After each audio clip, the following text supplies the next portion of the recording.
वो ढूंढते रह गए कभी मंदिर कभी मस्जिद। वो ढूंढते रह गए कभी मंदिर कभी मस्जिद। पर उन्हें ये कौन बताए, मुरादें तो अस्पतालों में ज्यादा मांगी जाती है। मत आजमा उनकी सहिष्णुता को ए ना समझ। मत आजमा उनकी सहिष्णुता को ये ना समज, क्योंकि खुदा भी उनके एहसानमंद रहते हैं. कोरोनाच्या संकटाशी आज संपूर्ण जग लढा देत असताना पालकांनी आपल्या पाल्याची काळजी कशी घ्यावी, कोणकोणत्या उपाययोजना कराव्यात, जागरूक आणि सतर्क कसे राहावे या संदर्भातील माहिती देण्यासाठी आजच्या वेबिनारचे आयोजन करण्यात आलेले आहे. कोरोनाच्या या कठीण परिस्थितीमध्ये देवदूतासारखे जे सदैव आपल्या पाठीशी राहिले त्या सर्व डॉक्टर नर्सेसला कोटी कोटी प्रणाम. असेच काही देवदूत आज आपल्याला प्रत्यक्ष भेटणार आहेत. त्यातीलच एक देवदूत म्हणजे doctor Shailesh Barot sir. Sir, आपण पालघर जिल्ह्यातील ज्येष्ठ बालरोग तज्ज्ञ आहात.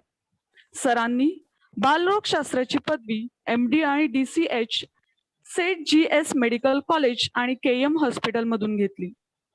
गेली अनेक वर्ष आपण विरारमध्ये नवजात तंत्रज्ञान आणि बालरोगाविषयक काळजी घेणारे, रुग्णांची उत्कृष्ट देखभाल करणारे प्रख्यात डॉक्टर म्हणून ओळखले जातात. विरारमध्ये अंकुर पेडियाट्रिक हॉस्पिटल आणि NICU चे आपण सर्वेसर्वा आहात. आपण विरार मेडिकल असोसिएशनचे माजी अध्यक्ष होतात. वर्षानुवर्ष वैद्यकीय क्षेत्रामध्ये आपले नाव सन्मानाने घेतले जाते. आपल्या भेटीला आलेले दुसरे देवदूत म्हणजे डॉक्टर कीर्ती दांडेल सर. सर, आपण विरार येथे मानसोपचार तज्ज्ञ सल्लागार म्हणून कार्यरत आहात. आपली प्रॅक्टिस संपूर्ण पालघर जिल्ह्यामध्ये विस्तारली आहे.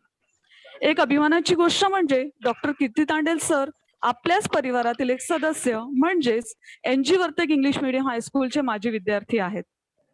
सरांनी रुपारेल महाविद्यालयातून शिक्षण पूर्ण केल्यानंतर टोपीवाला राष्ट्रीय वैद्यकीय महाविद्यालय व नायर रुग्णालय येथून MBBS पूर्ण केले. आपण मुंबईतील वेस्टर्न रेल्वे हॉस्पिटल मधून मानसोपचार तज्ज्ञ पदवी शिक्षण पूर्ण केले. सर, आपण अंतिम PG परीक्षेत संपूर्ण विद्यापीठामध्ये प्रथम स्थान पटकावले. नंतर आपली नायर हॉस्पिटल मधून स्कूल मेंटल हेल्थ क्लिनिक मध्ये वरिष्ठ रजिस्ट्रार म्हणून नियुक्ती झाली. सध्या आपण विरार येथील मनस्पर्श क्लिनिक मध्ये कार्यरत आहात. तसेच विरार मधील विभास ट्रिटरी केअर मानसोपचार केंद्र असलेल्या VIBASS मनोचिकित्सा रुग्णालयाचे संस्थापक आहात. सर, आपण हृदान मार्गदर्शक क्लिनिक देखील सुरू केले, जे बाल्यावस्था व पौगंडावस्थेतील मानसिक आरोग्य सेवा पुरवते. सर, तुम्ही SMILE चे संस्थापक आहात.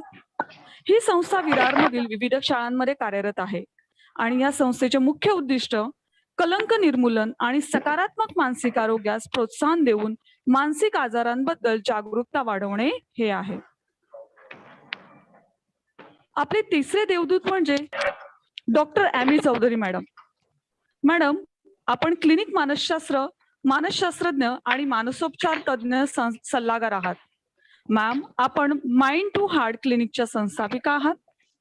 आपण आपले शालेय शिक्षण युनायटेड किंगडमच्या मँचेस्टर येथे पूर्ण केले. त्यानंतर मुंबईच्या मिठीबाई महाविद्यालयातून मानसशास्त्रज्ञ पदवी पूर्ण केली. त्यानंतर SNDT विद्यापीठ मुंबई येथून क्लिनिक सायकोलॉजी विषयात पदव्युत्तर शिक्षण घेतले. सध्या आपण मागील वर्षापासून विरारमधील VBAHS मनोचिकित्सालय रुग्णालय, मनस्पर्श क्लिनिक आणि हृदयवन बाल मार्गदर्शक क्लिनिक मध्ये कार्यरत आहात. शेवटी या सर्व देवदूतांविषयी एवढंच म्हणेन, मैं शुक्रिया करूं तेरा तो कहां तक करूं, मैं शुक्रिया करूं तेरा तो कहां तक करूं, मैंने सर झुकाया कम है, मैंने सर झुकाया कम है, तेरे एहसान बहुत है. पुढील सूत्रे मी सोनाली मॅडम कडे सोपवते. धन्यवाद.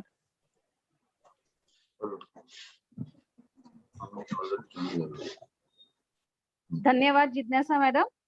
चला तर मग क्षणाचाही विलंब न दवडता आपण आपल्या कार्यक्रमाला सुरुवात करूया. Parenting in the times of pandemic.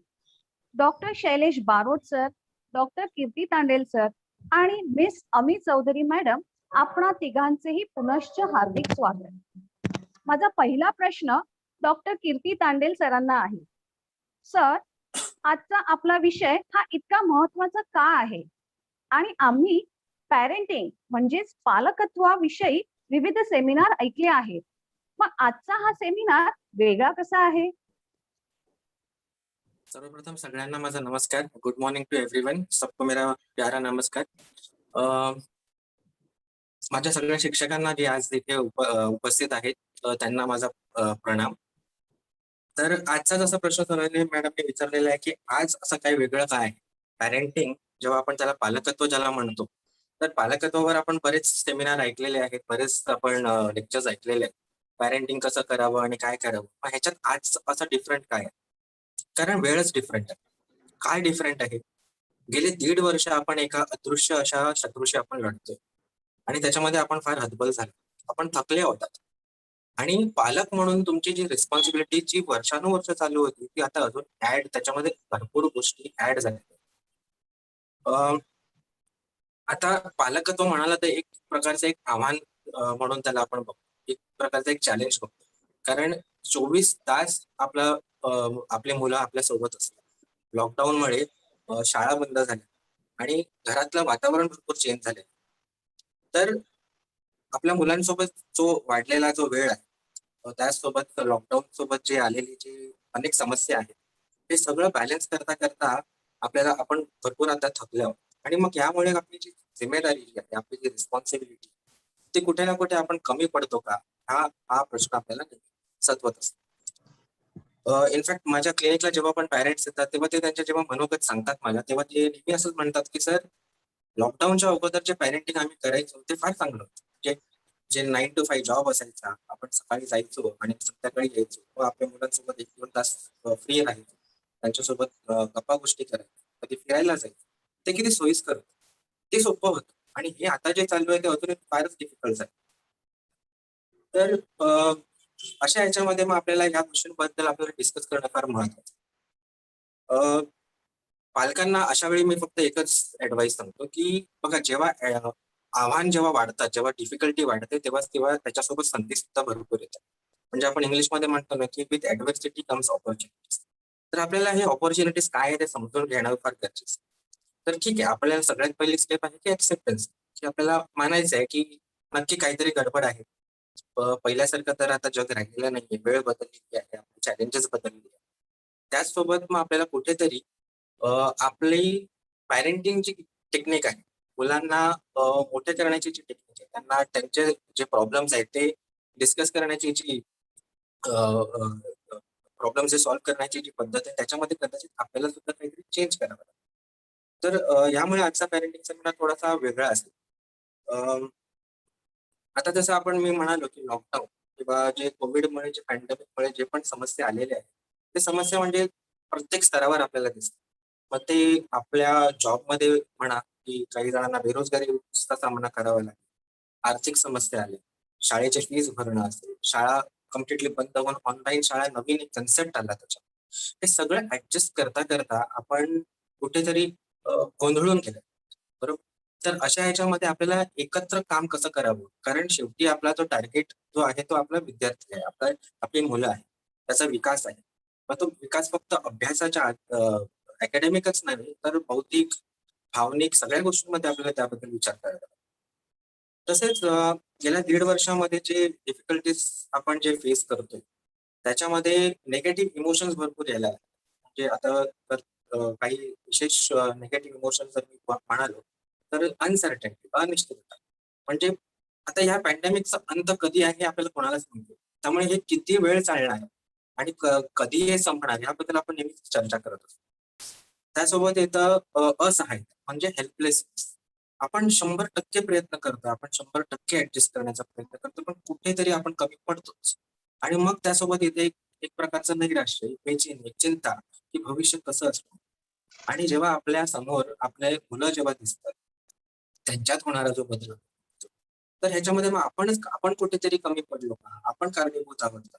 असे भरपूर निगेटिव्ह विचार यायला सुरुवात झाली. मुलांमध्ये एकटेपणा, कंटाळा, बोर्डम या सगळे इमोशन्स कसे हँडल करावं हे आज शिकणार आहोत. तर मॅडम, अशा प्रकारे आपण काही टॉपिक्स आहेत ते फार महत्वाचे, आपण स्टेप बाय स्टेप या सेमिनारमध्ये जाऊया. आणि प्रत्येक गोष्टीला आपण थोडंसं डीप समजून घेऊया की प्रॉब्लेमचा रूट कॉज काय आहे. आणि ते रूट कॉज जेव्हा आपल्याला कळेल तेव्हा आपल्याला कुठेतरी सोल्युशनकडे जाण्याचा आपल्याला मार्ग दिसतो. ओके. नक्कीच सर. माझा दुसरा प्रश्न मी डॉक्टर बारोट सरांना विचारते. सर, मोठ्यांमध्ये आढळणारा कोविड आणि लहान मुलांमध्ये दिसणारा कोविड यात काही फरक आहे का?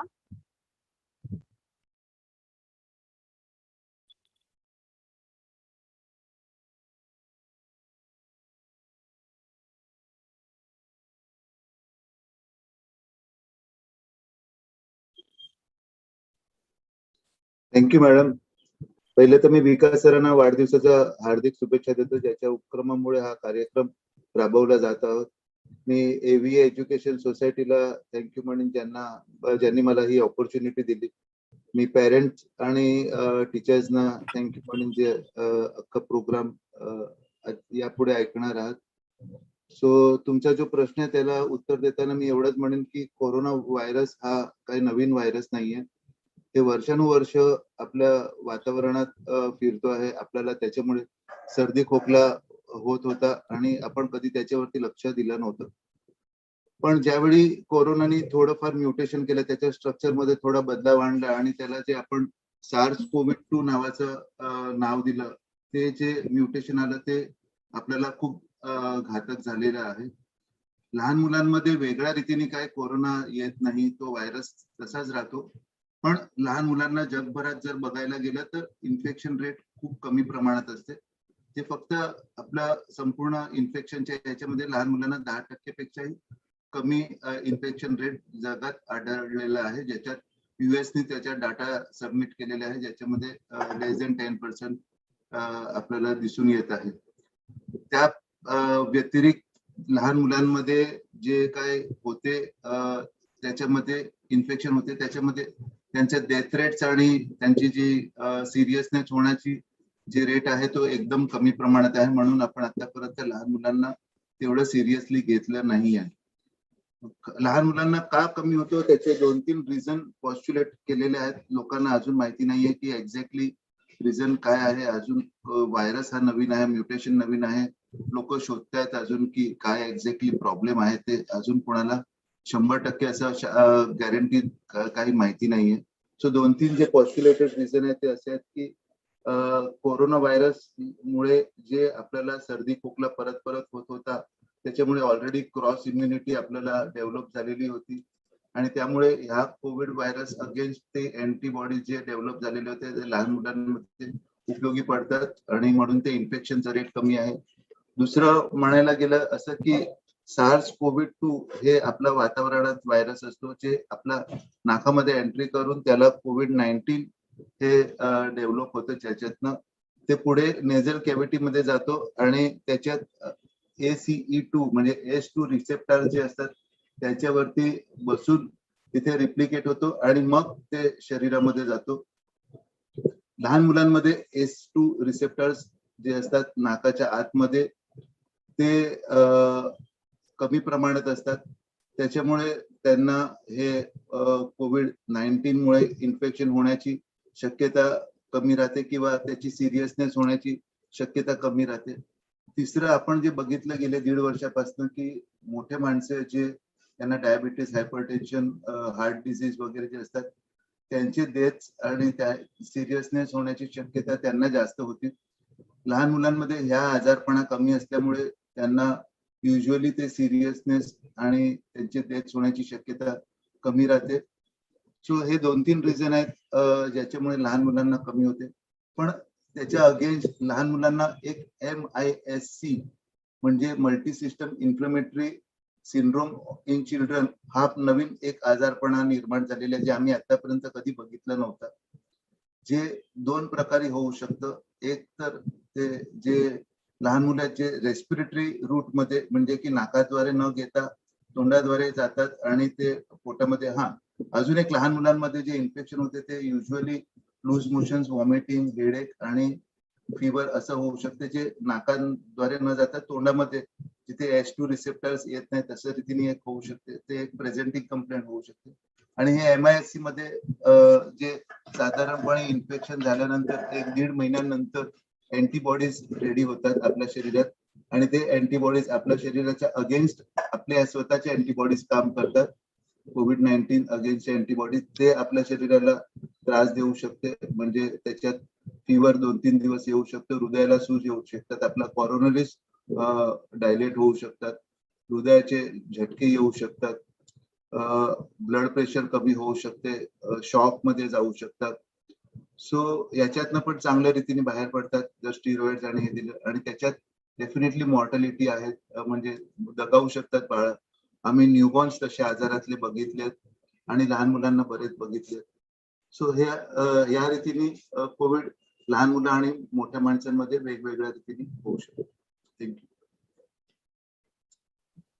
MISC आजाराबद्दल नक्कीच सर तुम्ही फार चांगली सुंदर अशी माहिती दिली आहे आणि आपल्या पालकांना नक्कीच ती आवडली असणार. मैं अगला क्वेश्चन जो है अमी मैडम से पूछना चाहूंगी. मैडम, आजकल आपके पास बहुत सारे पेरेंट्स अपने बच्चों को लेकर आते होंगे, तो आपके अनुभव में अक्सर माता पिता क्या परेशानी लेकर आते हैं या फिर बच्चों के बारे में अक्सर उनकी क्या शिकायतें रहती है? Good morning to one and all. First of all मैं आप सबको थैंक यू बोलना चाहती हूँ कि आपने मुझे ये वेबिनार में इनवाइट किया है, and I would thank you for this opportunity so that I can share the knowledge that that will be helpful to the parents. तो इसके लिए मैं आपका धन्यवाद करती हूँ. Okay, so coming to the question, आपने जो प्रश्न पूछा है मैडम, उसकी तरफ जाते हैं. सो मेरे पास बच्चे जब आते हैं तो बहुत सारे ऐसे प्रश्न होते हैं जो लेके आते हैं, लेकिन there are some really common ones. Like बहुत सारे ऐसे प्रश्न हैं जो कॉमन हैं.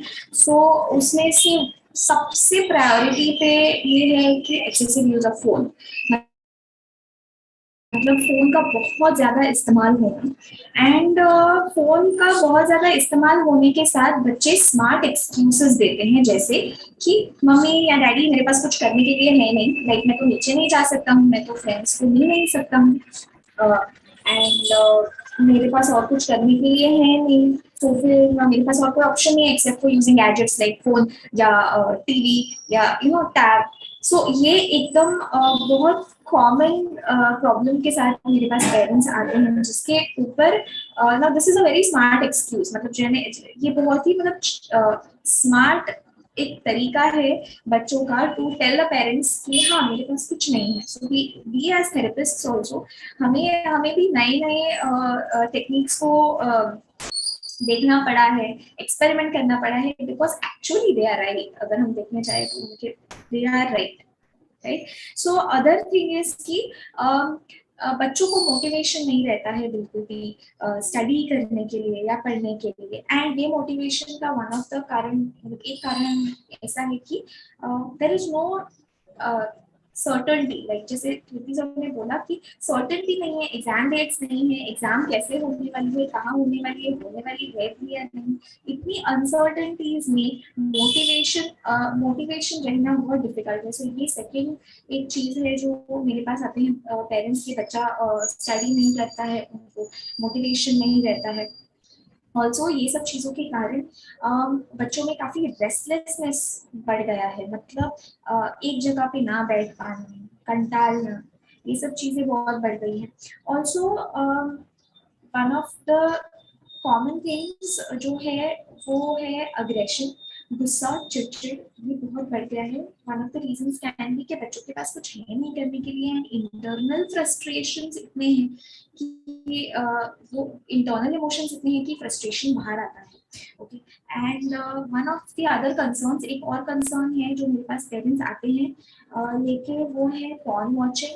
Excessive use of mobile can lead to बच्चों को बहुत सारी चीज़ों से एक्सपोज करता है. One of them is porn watching. मेरे पास कंप्लेंट्स आती हैं कि मैडम मेरा बच्चा पॉर्न बहुत ज़्यादा देखता है एंड देन फिर हिस्ट्री डिलीट करता है, लेकिन I don't know how to talk about it. So sex education या सेक्स टॉक बेसिकली वो घर में जब नॉर्मलाइज नहीं किया जाता है या नॉर्मल नहीं गिनते हैं, so it becomes difficult to for the parent to talk to the child about this.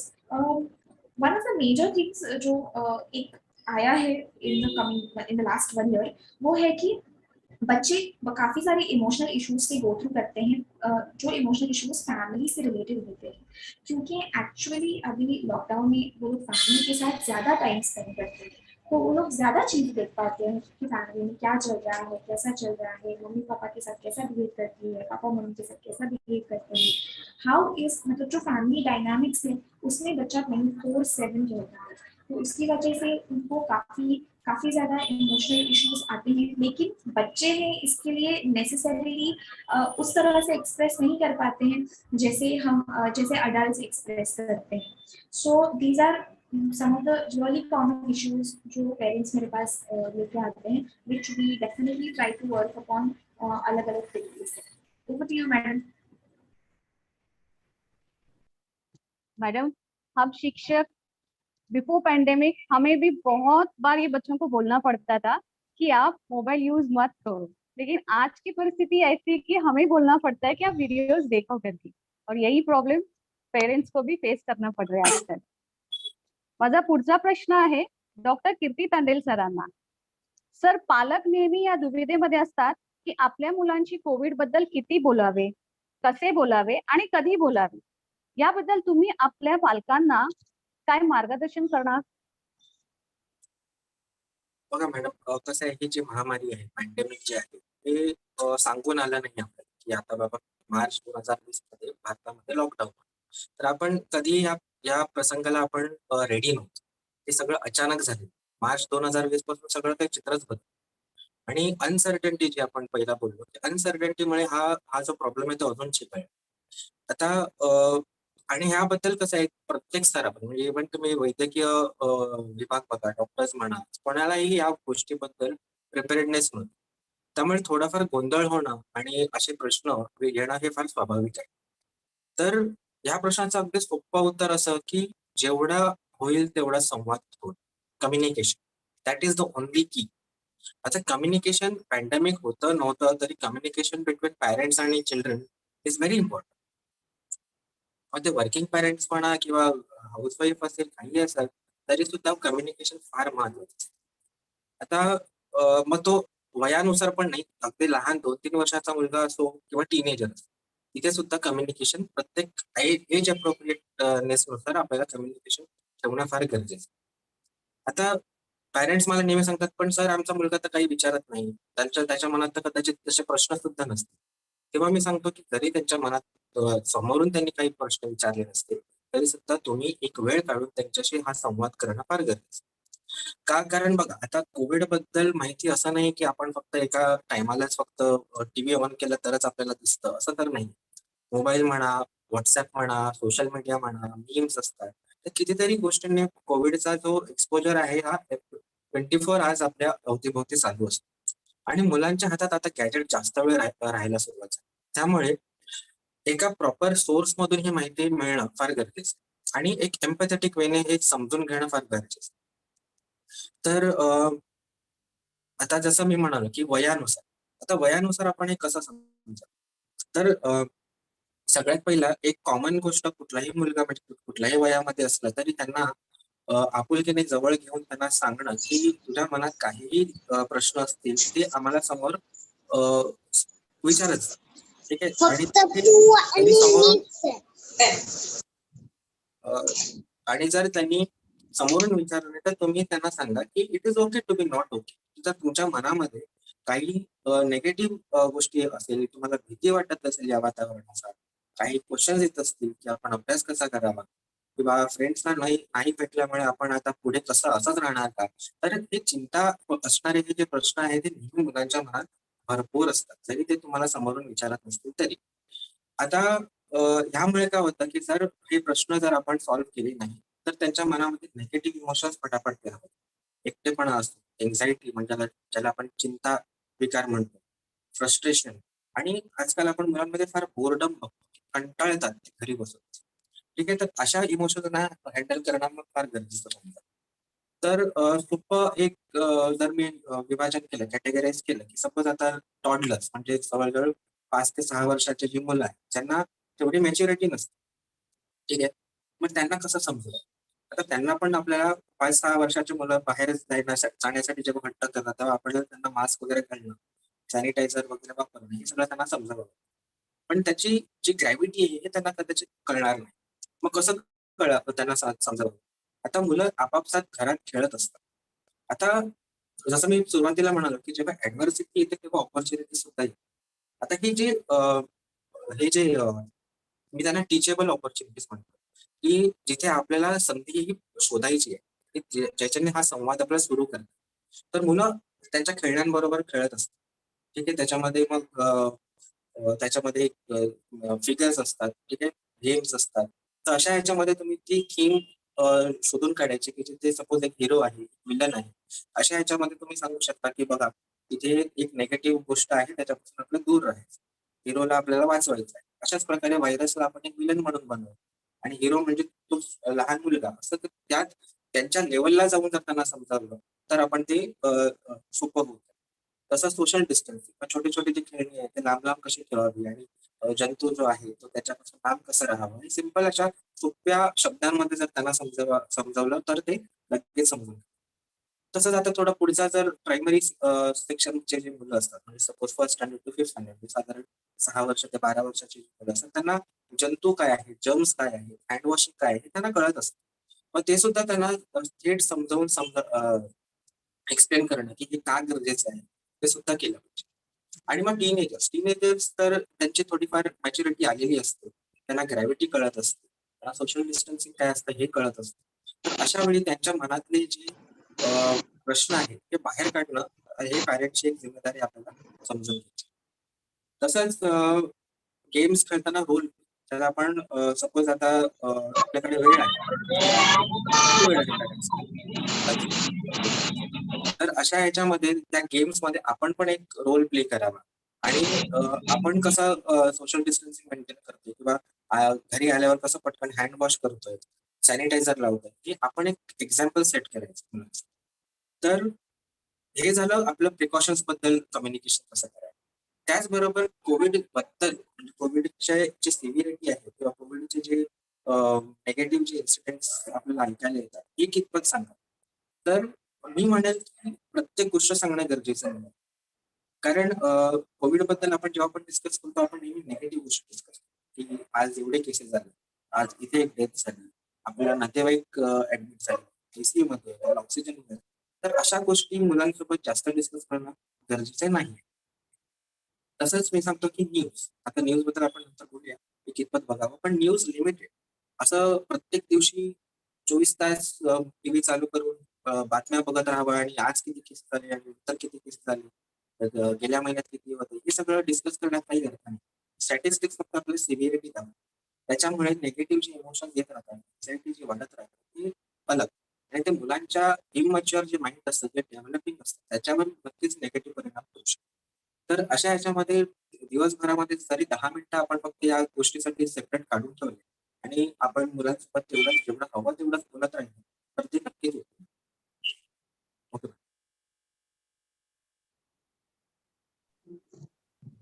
माझा पुढील प्रश्न आहे डॉक्टर बारोट सरांना. सर, आपण आजकाल सतत ऐकत आहोत की तिसरी कोरोनाची लाट येणार आहे आणि त्यात लहान मुलं जास्त प्रभावित होणार आहेत. हे ऐकून प्रत्येक पालक साहजिकच चिंताग्रस्त आहेत. तर सर्वप्रथम याबद्दल प्रश्न असा आहे की ही बातमी खरी आहे का? आणि जर खरी असेल तर आम्ही आमच्या मुलांची काळजी कशी घ्यावी? प्रश्न छान आहे. तिसरी लाट ही येणारच का असं कोणीच सांगू शकत नाहीये. कुठेच ऑफिशियल अनाउन्समेंट नाहीये की तिसरी लाट येणार 100% असं. पण डेफिनेटली तिसरी लाटेचे काय काय प्रभाव वेस्टर्न कंट्रीज मध्ये जसं की युके आणि इस्रायल मध्ये बघितले गेलेले आहेत. सो आपल्याकडे तिसरी लाट येऊ शकते जर आपण आपले कोरोना विषयाचे 3 नियम पाळले नाहीत तर. एक सोशल डिस्टन्सिंग, दुसरं हँड वॉशिंग आणि तिसरं मास्क. हे तीनच वस्तू आहेत ज्याच्याने हे तिसरी लाट आणि गर्दी करू नये डेफिनेटली. तर ही तिसरी लाट आपण थांबवू शकतो. तिसरी लाट जरी आली तरी लहान मुलांमध्ये येण्याची शक्यता का जास्त आहे? कारण की ते एकच पॉप्युलेशनचा गट आहे 18 वर्षाच्या खालचे मुलं, ज्यांना आपण आतापर्यंत वॅक्सिनेट केलेलं नाहीये. वॅक्सिनेशन न झाल्यामुळे ते जास्त कोरोनाच्या अगेन्स्ट किंवा त्यांना इन्फेक्शन होण्याची शक्यता जास्त आहे, असं आपण पेपरावरती तरी दाखवू शकतो.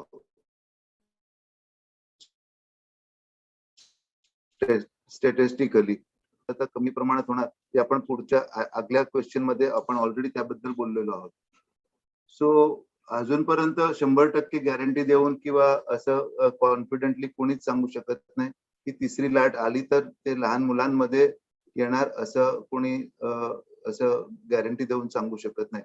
हा, पण तिसरी लाट जरी मुलांमध्ये येण्याची शक्यता असेल तर ते प्रिव्हेंट कशी करू शकतो, तर तिसरी लाट जरी मुलांमध्ये आली तरी ते पालकांकडनं येणार, आई वडिलांकडनं येणार मुलांमध्ये, कारण मुलं बाहेर जास्त जात नाही या पॅन्डेमिक मध्ये. तर जर आई वडिलां ऑलरेडी वॅक्सिनेट असेल तर त्यांना सिरियस आजार होणार नाही, पण डेफिनेटली ते कॅरियर म्हणून राहू शकतात आणि ते मुलांना देऊ शकतात. तर त्यांनी हँड हायजीन केली, त्यांनी जर सोशल डिस्टन्सिंग पाळली, त्यांनी जर चांगल्या प्रकारचं मास्कचा वापर केला आणि गर्दीच्या ठिकाणी एसेन्शियल काम नसल्यास न जायचं असं ठरवलं, तर ते आपण लहान मुलांना जे काही सोपट तिसरी लाट आहे त्याच्यापासून वाचवण्यामध्ये काही एक अंशाने मदत करू शकतो. That's it. थँक्यू. नक्कीच सर, मला असं वाटतं की या 1.5 वर्षात आतापर्यंत प्रत्येकाला हे अंगवळणी पडायला हवं होतं, की जे झालेलं नाही. आणि मला असं पालकांनाही म्हणावं असं वाटेल की नक्कीच सोशल डिस्टन्स किंवा मास्क वापरणं आणि हात वेळोवेळी धुणं हे फार महत्वाचं आहे. तुम्हाला डॉक्टरांकडून कळलं असेलच. आणि ह्यावरच आधारित मी पुढचा प्रश्न अमी मॅडम यांना विचारू इच्छिते. अमी मैडम, पेरेंट्स का यह हमेशा कहना होता है कि हम कितना भी समझाए फिर भी हमारे बच्चे हमारा सुनते नहीं है। मास्क पहनना, सोशल डिस्टेंस रखना, यह सब बातें बहुत बार समझाने के बावजूद भी वो सुनते नहीं है। ऐसे में आप हमें क्या सलाह देंगे जिससे बच्चे हमारी बातें सुने? ओके, सो ये भी प्रश्न मेरे पास आता है कभी कभी. सो इसके लिए one of the best things जो हम करेंगे फॉर एल्डर चिल्ड्रन, मतलब जो एडोलेसेंट्स हैं, टीनेजर्स हैं, उनके लिए हम ये बोलेंगे कि उनको हमेशा, जैसे कीर्ति सर ने बताया, we need to communicate. Communication बहुत ज्यादा इम्पोर्टेंट है ये केस में.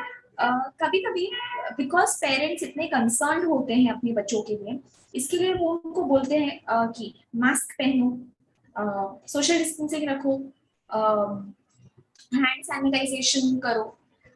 ये सब बोलना एज इन इंस्ट्रक्टिंग या इंस्ट्रक्शंस देने का जो अप्रोच है वो बहुत कॉमन है पेरेंट्स में या पेरेंटिंग में. That is how it has been, ऐसा ही है. लेकिन आज के जो बच्चे हैं उनके साथ थोड़ा सा अप्रोच चेंज करने की जरूरत है, because of how things are changing. मतलब जिस तरह से गैजेट्स आए हैं, जिस तरह से इंफॉर्मेशन इतना exploring of information has become so easy, तो उसकी वजह से क्या हो रहा है कि बच्चों को जो चीजें पता चल रही हैं वो उनके एज से काफी मतलब ज्यादा पता चल रही है. So we need to understand one thing कि बच्चों के साथ या बच्चों को हमें डिस्कशंस में एंगेज करना है. हमें उनके साथ ये कम्युनिकेट करने की जरूरत है कि ये सोशल डिस्टेंसिंग रखना, मास्क पहनना, सैनिटाइजेशन करना, ये क्यों इम्पोर्टेंट है. ओके, ये हमें क्यों करना चाहिए. एंड अगेन ये डिस्कशन में आप एडवाइस के लिए, मतलब as parents you should not be an advice giver. Advice नहीं देना है डिस्कशन में. It is more like asking question कि ओके चलो, फॉर एग्जाम्पल अगर मैं पेरेंट्स को ये बोलती हूँ तो I usually tell them to ask questions to their children. मतलब बच्चों को प्रश्न पूछने की कोशिश करनी है कि अभी देखो, अगर आपने मास्क नहीं पहना, सो आइडियली अगर आपने आपको अगर हुआ है और अगर आप इम्यून भी हो तो भी क्या हो सकता है, आप दूसरों को दे सकते हो. दूसरे अगर एल्डरली पॉपुलेशन होंगे तो क्या होगा. सो द थिंग इज इससे बच्चे डिसीजन मेकिंग में भी पावरफुल होते हैं, उनको थिंक करने के लिए अपॉर्चुनिटी मिलती है, end at the same time बच्चे प्रेशर्ड फील नहीं करते हैं कि मुझे मम्मी डैडी का सुनना ही पड़ता है, मुझे मम्मी डैडी जो बोलते हैं वो करना ही पड़ता है। कभी कभी जो रिबेलियस चिल्ड्रन होते हैं, अगर हम उनको रिबेल करने का मौका देंगे तो वो डेफिनेटली रिबेल करेंगे, but there is a different approach to them, मतलब हमें एक डिफरेंट अप्रोच उनके लिए यूज कर सकते हैं, that is the case. Okay, so ये हो गई एल्डरली चिल्ड्रन की बात, जहाँ पे हम उनके साथ डिस्कशंस में एंगेज हो सकते हैं। बट जहाँ पे बच्चे होते हैं जो जिनके साथ हम इतने इंटेंस कॉन्वर्सेशन नहीं कर पाएंगे शायद, सो उन लोगों के लिए it is important one family members modelling करें। इमेजिन कि अगर डैडी या मम्मी मास्क नीचे करके जाते हैं और उनको बोलते हैं मास्क लगाने के लिए, तो probably they will not listen, one thing.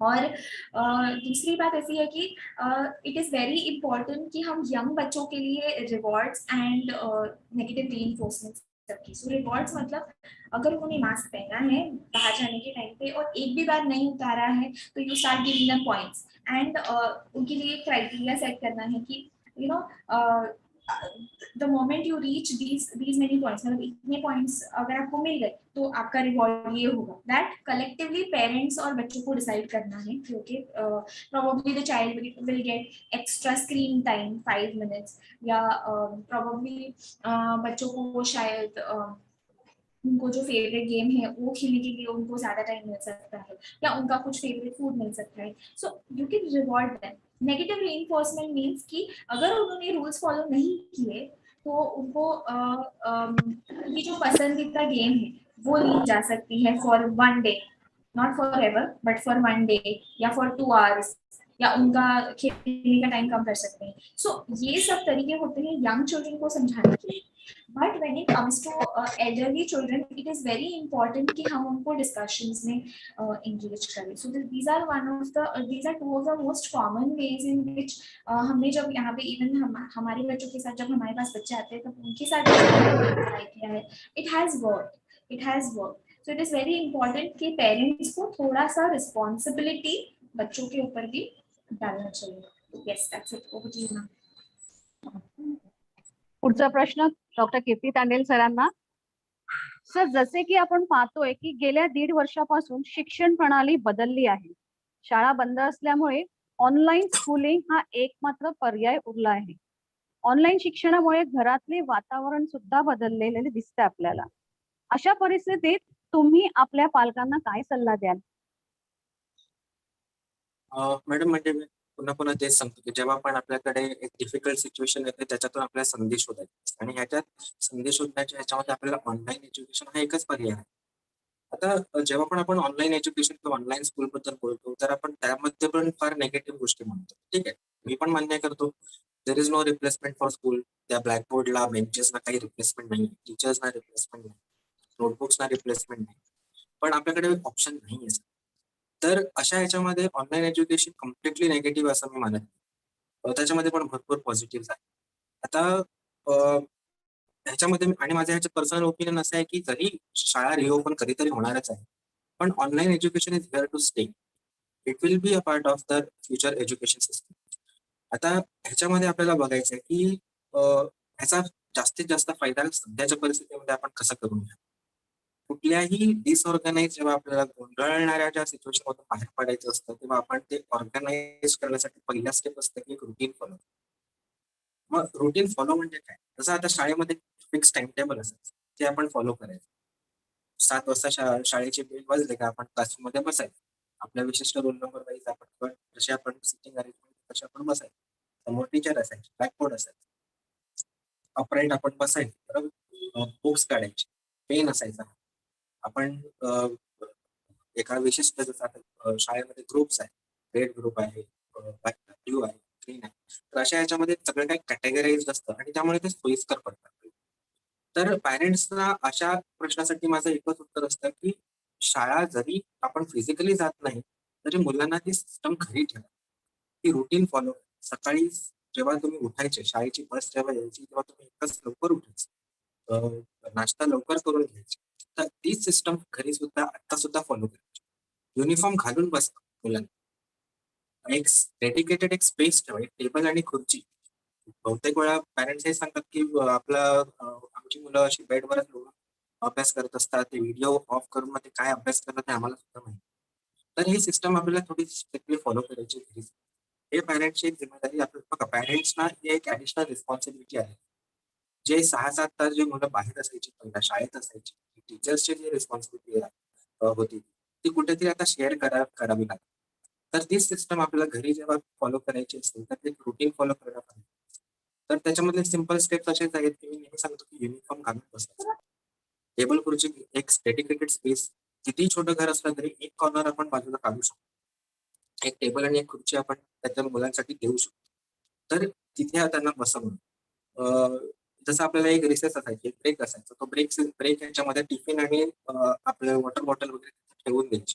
ते टिफिन झाल्यानंतर पुन्हा आपली शाळा सुरू होती. तर असे ब्रेक्स घेणं पण फार गरजेचं. सतत कुठलाही मुलगा सतत अभ्यास करू शकत नाही. ऑनलाईनमध्ये तर बिलकुल पण नाही. दुसरी गोष्ट आहे की जेव्हा शाळा सुटते, म्हणजे जेव्हा शाळा आपण फिजिकली जायचो, मुलं शाळेत जायची, शाळा सुटायची, घरी यायचं, तेव्हा आपण मुलांना विचारायचं, की आजचा दिवस कसा गेला? तू काय केलंस? आज काय-काय शिकलं? तर जेव्हा आपली ही जी स्कूल जी आहे, ती जेव्हा बंद होते, ऑनलाईन शाळा जेव्हा बंद होते, 12-1 वाजता जेव्हा पण आपला शेवटचा लेक्चर होतो, मुलांना जाऊन विचारायचं, की आजचा दिवस कसा गेला? आज काय होमवर्क दिला? आज तू काय नवीन शिकलास? तर जसं आपण पहिला करायचो, तेच रुटीन आता फक्त जेवढं जमेल तेवढं आपल्याला फॉलो करायचं. मुलांना चेंज कधीही आवडत नसते जास्त. कारण ते तेवढे ॲडजस्ट करण्याच्या मॅच्युरिटी लेव्हलवर नसतात. त्यामुळे त्याच सिस्टममध्ये त्यांना जेवढे जास्त आपण ठेवता येईल, तेवढं त्यांच्यासाठी फार सोयीस्कर होऊ शकतं. हे झालं एक सिंपल टिप्स ऑनलाईन स्कूलिंग. दुसरं आहे की बघा, आता जसं मी म्हणालो की कुठेतरी कधीतरी सगळं सिस्टम सॉल्व्ह होणार, सेटल होणार आणि कधीतरी शाळा हां, नक्कीच तेवढं इमिडिएट ट्रान्झिशन तर होणार नाही. आपल्याला फार स्लोली ते ट्रान्झिशनमध्ये फेजमध्ये जावं लागतं. ती शाळा रिओपन होते तेव्हा हळू-हळू सगळेच म्हणजे पिरियड्स एकत्र करायचे असतील. आपल्याला भरपूर काही प्रिकॉशन्स घ्यावे लागतात. तर ते सिस्टम आपल्याला फार नाजूकतेने आपल्याला ते पुढे घेऊन जातात. पण शेवटी ते ट्रान्झिशन येणार आहे. त्यामुळे आता जर आपण ही सिस्टम जर सुरू केली नाही, त्यांना ती गोष्ट पॅटर्नमध्ये ठेवलं नाही, तर पुन्हा मग त्यांना जेव्हा शाळेत जावं लागणार आहे किंवा पुन्हा त्रास. तर अशा सिस्टमला आपल्याला जेवढं स्मूथली आपल्याला ट्रान्झिशन करता येईल तेवढं आपण मुलांना ॲडजस्ट करण्यासाठी शिकवतो. दुसरं आहे की अजून एक प्रश्न ऑनलाईन स्कूलिंगमध्ये पॅरेंट्स मला सांगतात, की सर आमच्याकडे तर 2-2 मुलं आहेत. तर ते एकत्र बसताना खूप मग त्यांना डिस्टर्ब होतं. खूप एक त्याचं सोल्युशन आहे की हेडफोन्स घ्या ना. मुलांना हेडफोन्स द्या, आपापल्या कॉर्नर्स डिसाईड करून घ्या. तर तिथे त्यांना बसतात. तर यासाठी नेहमी कंप्लेंट करणं, नेहमी निगेटिव्ह ऑनलाईन स्कूलिंगबद्दल निगेटिव्ह पॉइंट काढणं, मला कुठेतरी ते पटेल. दुसरं आहे की टीचर्सना मी नेहमी सांगतो, की जेव्हा पण तुम्ही लेक्चर्स घेता, एक कंपल्सरी एक रूल ठेवा, की मुलांना व्हिडिओ ऑन ठेवणं गरजेचं आहे. आता ह्याच्यामध्ये ऑफकोर्स जेव्हा शाळा होती तेव्हा पण मस्तीखोर मुलं असायचीच आणि ते असणार सुद्धा. तर ते कुठे ना कुठे कितीही तुम्ही सांगितलं तरी ते बंद करणार आणि ते चॅट बॉक्स वगैरे लिहत राहणार. तर अशा गोष्टी होत राहतात. तर डिसिप्लिन आणण्यासाठी टीचर्सना मी फक्त एकच सिंपल टिप देतो, की आपण आपल्या शाळेमध्ये तर ऑफकोर्स 4 हाऊसेस आहेत. 4 हाऊसचे आपले पॉइंट्स असतात. आपण आणि ते कुठेतरी ती कॉम्पिटिटिव्हनेस ऑनलाईन स्कूलिंगमध्ये आपण कुठेतरी कदाचित कम्प्लिटली ती यूज करू नाही शकत. तर अशा सिस्टममध्ये आपण ते डिसिप्लिन करण्यासाठी हे वापरू शकतो, की आपण आपल्याला माहिती आहे की कुठला विद्यार्थी कुठल्या हाऊसमध्ये आहे. तर आपण पहिलाच एक बेंचमार्क त्यांना सांगितलं किंवा रूल सांगितला, की या क्लासच्या आजच्या दिवसाअखेरीस आपण पॉइंट्स देणार आहोत. जेवढे निगेटिव्ह बिहेवियर असणार आहे, तेवढे पॉइंट्स कट होणार. जेवढे पॉझिटिव्ह बिहेवियर असणार, तेवढे तुम्हाला पॉइंट्स तुमच्या हाऊसला मिळणार. अशा ह्याच्यामध्ये जरी तो विद्यार्थी ऐकत नसेल तरी त्याच्या हाऊसमधले जे दुसरे जे विद्यार्थी आहेत ते त्याला प्रोव्होक करतील, की नाही तू असं नको करूस. तर तिथे टीम एफर्ट होतो. तर अशा ह्याच्यामध्ये त्यांना इन्व्हॉल्व ठेवणं, या ऑनलाईन एज्युकेशनमध्ये मुलांना इन्व्हॉल्व करणंच फार डिफिकल्ट आहे. तर असे सिंपल टिप्स आहेत जिथे आपल्याला त्यांना एक प्रकारे सगळं गेम सारखं त्यांना एक एन्व्हायर्नमेंट देऊन त्यांना इंटरेस्ट त्यांचा कायम ठेवणं हे कदाचित सोपं ठरतं. ओके. नक्कीच सर, तुम्ही जी आम्हाला आता कल्पना सुचवली आहे की हाऊस वाईज पॉइंट्स द्यायचे, पूर्वी आम्ही पाहत होतो की हेल्दी कॉम्पिटिशन होती जेव्हा शाळा सुरू होती त्यावेळेला. आम्ही नक्कीच याचा प्रयत्न करू सर. माझा पुढील प्रश्न आहे डॉक्टर बारोट सरांना. सर, शाळा पुन्हा चालू करण्याबाबत तुमचे वैयक्तिक मत काय आहे? आणि जेव्हा पण शाळा सुरू होतील तेव्हा पालक, शिक्षक आणि शाळेने काय विशेष काळजी घ्यावी असे तुम्हाला वाटते? शाळा सुरू होणार आणि कधी होणार याची सगळे लोक आतुरतेने वाट बघतात. पॅरेंट्स, टीचर्स एज वेल एज स्टुडंट्स. पण जवळच्या फ्युचर मध्ये अजून तरी काय शाळा लवकर सुरू होणार असं काही वाटत नाहीये. कारण की शाळा सुरू होण्यात जर झाली तर थर्ड वेव्ह आणि ते परत इन्फेक्शनचे रेट वाढण्याची शक्यता खूप जास्त असणार आहे. सो मोस्टली ज्यापर्यंत लहान मुलांचं वॅक्सिनेशन सुरू होत नाही त्यापर्यंत तरी शाळा सुरू होणार असं काही दिसत नाही. पुढचे 6 महिने, वर्षभर तरी आपल्याला जस्ट वेट अँड वॉच एवढंच करायला लागेल. आणि सरांनी सांगितलं तसं ऑनलाईन स्कूलिंग हा एक पर्याय राहणार आहे आणि ते आता आपल्याला फॉलो करायला लागेल.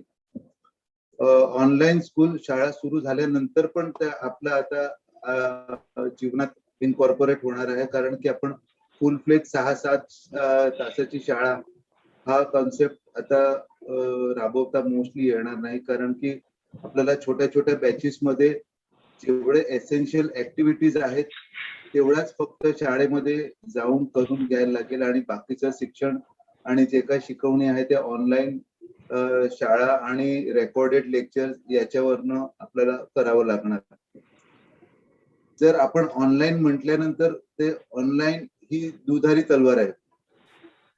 चांगलं आहे याचे कारण असं की ते घरात बसून करू शकतात आणि जास्त इन्फेक्शन होण्याची शक्यता कमी होते आणि मुलं घरात राहतात. पण त्याच्याबरोबर त्यांच्या सायकोलॉजिकल इफेक्ट बद्दल पण कीर्तीने बरंच चांगलं काय काय सांगितलं. पण मला अजून एक म्हणायचं आहे की American association of pediatrics plus Indian association of पीडियाट्रिक्सनी एक काहीतरी स्क्रीन टाइमच्या लिमिटेशन ठरवलं होतं आणि त्याच्यामध्ये 6 वर्षाच्या आतमधल्या मुलांना स्क्रीन टाइमला 0 असं दिलेलं होतं की 0 hour should be the screen time for less than 6 years of age children. पण आता ते राहिलेलं नाहीये. त्याच्या डेफिनेशन चेंज होणार आहेत आणि त्याच्यावरती ऑलरेडी काम सुरू झालेलं आहे. पण डेफिनेटली माझं असं म्हणणं आहे की 6 वर्षाच्या खालच्या मुलांना स्क्रीन टाइम जेवढं कमी देता येईल तेवढं कमी द्यायचा प्रयत्न करा. कारण की डोळ्यांची डेव्हलपमेंट 6 वर्षापर्यंत मॅक्सिमम होते. जर 6 वर्षाच्या आधी तुम्ही जास्त मोबाईल, एस्पेशली मोबाईल याच्यातनं जे काही किरण जे बाहेर पडतात ते आपल्या रेटायनाला डॅमेज करतात आणि रेटायना इज व्हेरी सेन्सिटिव्ह. त्याच्याने जर रेटायना डॅमेज झाला तर त्याला मायोपिया नावाचा आजार, जिथे नेगेटिव्ह नंबर्स येतात, तो जास्त होण्याची शक्यता आहे. कॉर्निया ड्राय होऊन जातात आणि त्याच्यामुळे आंधळेपणा येण्याची शक्यता नाकारू शकत नाही. सो जेवढं कमीत कमी करता येईल तेवढं कमीत कमी स्क्रीन टाइम द्यायचा प्रयत्न करा. हे एक वस्तू मी सांगायला विचार करेन. दुसरं, एकदा शाळा जर सुरू झाली तर कमीत कमी शाळेमध्ये वेळ द्यायचा प्रयत्न करा. सुरुवातीच्या काही याच्यामध्ये टीचर्स लोकांना त्यांना सोशल डिस्टन्सिंग आणि हे शिकवावं लागेल. छोट्या छोट्या बॅचेस मध्ये मुलांना बोलवावं लागेल आणि मुलांना पण हँड हायजीन आणि सोशल डिस्टन्सिंग आणि मास्क अशा रीतीने घ्यायला लागेल. Especially more than 5 years of age मुलांसाठी. आणि त्यांना टॉयलेट, शाळांनी जे काय प्रिकॉशन घ्यायचे ते पिण्याचे पाणीला नळ आणि टॉयलेटच्या सीट्स आणि टॉयलेट हे एकदम चांगल्या रीतीने साफ आणि फ्रिक्वेंटली साफ करायला लागेल आणि हँड हायजीन करायला लागेल. एवढं थोडेफार प्रिकॉशन जर शाळेने घेतलं तर ते बरं पडेल. तेवढंच माझं म्हणणं. माझा पुढचा प्रश्न अमी मैडम यांना याच विषयावरती आहे. मैडम, ऑनलाइन स्कूलिंग की तरह बड़ों का वर्क फ्रॉम होम होता है. ऐसे वर्किंग पेरेंट्स के लिए आपकी क्या सलाह रहेगी? ओके, ये बहुत ही अच्छा क्वेश्चन है और वो अलग और डिफरेंट क्वेश्चन है. सो पहला तो हमें एक्सेप्ट करना है as parents, you need to accept कि ये टास्क डिफिकल्ट होने वाला है, बिकॉज ये कभी हुआ नहीं है, ये कभी किया नहीं, right. So the first step to the solution, जो पहला स्टेप है ये इस क्वेश्चन के सोल्यूशन के लिए वो है कि हमें एक्सेप्ट करना है कि एक प्रॉब्लम है, उसके साथ हमें डील करना ही है. There is no other option. हम गुस्सा नहीं कर सकते हैं, हम सोच नहीं सकते हैं कि why is it not happening. हमें एक्सपेरिमेंट्स करने हैं, that is the truth. Okay, हमें एक्सपेरिमेंट्स करते हैं. So the main thing that we can try is कि फॉर यंगर चिल्ड्रन, जो छोटे बच्चे होते हैं, उनको आप प्री शेड्यूल फिक्स करो. मतलब जब आपका वर्क टाइमिंग्स होता है तो उसके एक दिन पहले उनका शेड्यूल फिक्स करो. अगर स्कूलिंग है, like if there are lectures, अगर लेक्चर्स हैं तो उनका पूरा शेड्यूल आपको एक दिन पहले फिक्स करना है. I think you might require at least one family member or an individual to take care of the child. अगर बच्चे बहुत ज्यादा छोटे हैं, so that is by default. लेकिन अगर आप उनका शेड्यूल एक दिन पहले फिक्स करते हो तो वो दिन में कोई प्रश्न आना ज्यादा पॉसिबिलिटी नहीं है. मतलब कम प्रश्न आ सकते हैं and you might have to, आपको ज्यादा स्ट्रेस नहीं लेना पड़ेगा इमीडिएट क्वेश्चंस को बार बार देने के लिए या इमीडिएट प्रश्नों को बार बार सॉल्व करने के लिए. सो फॉर यंगर चिल्ड्रन आप एक शेड्यूल एक दिन पहले या 2 दिन पहले फिक्स कर सकते हो, या तो एक जनरल टाइम टेबल बना सकते हो. And you need to help the child to obey those rules. मतलब बच्चों को, छोटे बच्चों को, जैसे हमने पहले बात किया, रिवॉर्ड्स एंड पनिशमेंट्स या नेगेटिव रीइंफोर्समेंट्स, इस प्रकार के टेक्निक्स को लेके हमें बच्चों को कंडीशन करना है या उनको एक हैबिट डालनी है कि ये ऐसा ही होना चाहिए, ये रूल्स मुझसे फॉलो ही होने चाहिए, अगर नहीं होते हैं तो कॉन्सिक्वेंसेस बुरे होंगे. तो ये समझाना कि communication that is a part of this. So communication is again very important जब हम ये चीजों को इम्प्लीमेंट करते हैं छोटे बच्चों के लिए. Now coming to elderly children, मतलब एडोलेसेंट्स हो गए, टीनेजर्स हो गए. So it is rule making is a common thing for even for them. Like हमें रूल मेकिंग बनाना ही है, हमें रूल्स हमें बनाने ही है, हमें रूल मेकिंग का ये जो है वो हमें फॉलो करना ही है. बट वो रूल्स खाली बच्चों के लिए नहीं होने चाहिए, वो रूल्स फैमिली के लिए होने चाहिए, सो दैट उनको पता चले कि it's not just on me, पूरा the entire world is changing and इसके लिए हम सबको एक चेंज के थ्रू जाना पड़ रहा है. एंड सो हम सबको चेंजेस इम्प्लीमेंट करने पड़ रहे हैं, including Maugham end dad.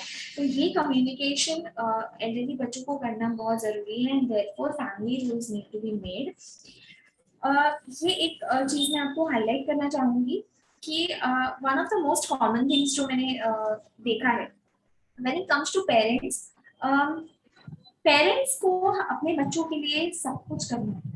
End that's how it is, like that's what parents always do. Parents हमेशा ही करते हैं, बच्चों के लिए सब कुछ रेडी रखना है, उनको कोई तकलीफ नहीं होनी चाहिए basically. So if we narrow it down, तो it is that कि मेरे बच्चे को कोई तकलीफ नहीं होनी चाहिए अगर मैं काम भी कर रहा हूँ या मैं काम नहीं भी कर या मैं कुछ बिजी हूँ, है ना. तो वो जो एक आइडिया है या वो जो एक आइडियोलॉजी है उसको हमें थोड़ा सा मॉडिफाई करना पड़ेगा. मतलब ऐसा नहीं है कि ठीक है अभी सब कुछ चेंज हो रहा है तो पेरेंट्स ने तो मतलब पेरेंट्स अपनी रिस्पॉन्सिबिलिटीज बच्चों पे थोपे, वैसा नहीं है. लेकिन हमें ये समझना है कि कल को बच्चों के साथ आप शायद नहीं रहोगे, तो उनके लिए इंडिपेंडेंट बनना भी जरूरी है. तो ये जो है जहाँ पे आप वर्क फ्रॉम होम कर रहे हो एंड आपको बच्चों को भी संभालना है, use this as an opportunity. ये चीज को या ये सिचुएशन को एक अपॉर्चुनिटी की तरह यूज करना है जहाँ पे आपको बच्चों को समझाना है कि आपको कुछ रिस्पॉन्सिबिलिटीज लेनी पड़ेंगी, बिकॉज प्रोबेबली ये मैं अकेले नहीं कर पाऊंगी अब, या मैं ये अकेले नहीं कर पाऊंगा. इसके लिए communication, intense communication, family communication बहुत ज्यादा नेसेसरी हो जाता है. एम्पैथी डेवलपमेंट, बच्चों को ये समझाना कि माँ बाप के शूज में आके थोड़ा सा सोचने की कोशिश करो कि हम कौन से सिचुएशन से गो थ्रू कर रहे हैं, जहाँ पे हम काम भी कर रहे हैं, हम आप लोगों का ख्याल भी रख रहे हैं. इट इज डिफिकल्ट, जिसको हम बोलते हैं एम्पैथी डेवलपमेंट, उसकी प्रॉपर टेक्निक्स होती हैं. सो आई वुड सजेस्ट कि if the family is up for it, तो definitely एक professional help लेना चाहिए if things are just going out of hand. तो you can take professional help for it, but empathy development यानी बच्चों को समझाना कि हम एज पेरेंट्स कौन सी सिचुएशन से गो थ्रू कर रहे हैं एंड व्हाई इट इज इम्पोर्टेंट कि बच्चे भी हमको एज पेरेंट्स समझे. मतलब उनको थोड़ा सा रिस्पॉन्सिबिलिटी देना है, उनको उनके एज के हिसाब से रिस्पॉन्सिबिलिटी देना है और उनको ये रियलाइज करवाना है कि listen you are a part of the family now. Spoon feeding कम होगा एंड आपको भी धीरे धीरे थोड़ा रिस्पॉन्सिबिलिटीज लेना पड़ेगा. पर वो रिस्पॉन्सिबिलिटीज लेने के समय में again discussions are very necessary. Advices नहीं देना है. एडवाइजेस देंगे तो it will be more like instructions दे रहे हैं. Engage into discussions, mutually come to solutions कि हम कौन सी चीजों पे हम कौन सी रिस्पॉन्सिबिलिटीज हम बच्चों को दे सकते हैं, कौन सी रिस्पॉन्सिबिलिटीज हम डैडी को दे सकते हैं, मम्मी को दे सकते हैं. तो फैमिली एक कलेक्टिव एफर्ट होना चाहिए. So again narrowing it down, working from home अगर पेरेंट्स हैं तो उनको अपने बच्चों को ये सिचुएशन में इन्वॉल्व करना है, उनको बताना है कि I am also going through a problem and we need to discuss this out. So talk it out basically. Yes, over to you ma'am. बिल्कुल सही मैडम. कम्युनिकेशन या शेयरिंग, डिस्कशन बच्चों के साथ पालक माता पिता ने करना बहुत जरुरी आहे. डॉक्टर कीर्ती तांडेल सर, मला आठवते की तुम्ही आधी जेव्हा पेरेंटिंग सेमिनार घेतला होता तेव्हा स्क्रीन टाइम म्हणजे गॅजेट समोर बसून मुलांनी घालवलेला वेळ ह्यावर आम्हाला मार्गदर्शन केले होते. त्यात तुम्ही स्क्रीन टाइम कमीत कमी कसे ठेवावे हे सांगितले होते. पण सध्या मुलांच्या हातात सतत फोन असतो.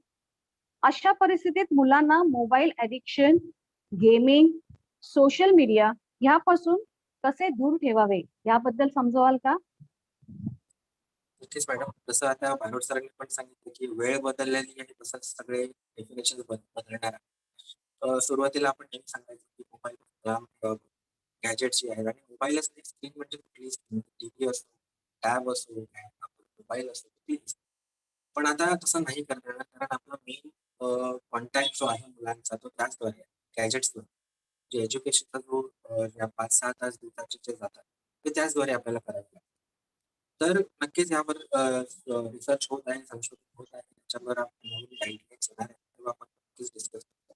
पण हा जो वेळ आहे जो अनिवार्य इनएव्हिटेबल आहे तो आपल्याला द्यावाच लागणार आहे किंवा कुठल्याही ॲप किंवा तर ते जर सोडलं तर जास्तीत जास्त 1 किंवा 1.5 तास जर आपण मुलांना जर दिलं स्क्रीन टाइम जर रेस्ट्रिक्ट ठेवला तर ते त्यांच्या मेंटल आणि फिजिकल दोघांसाठी ते बरे होईल.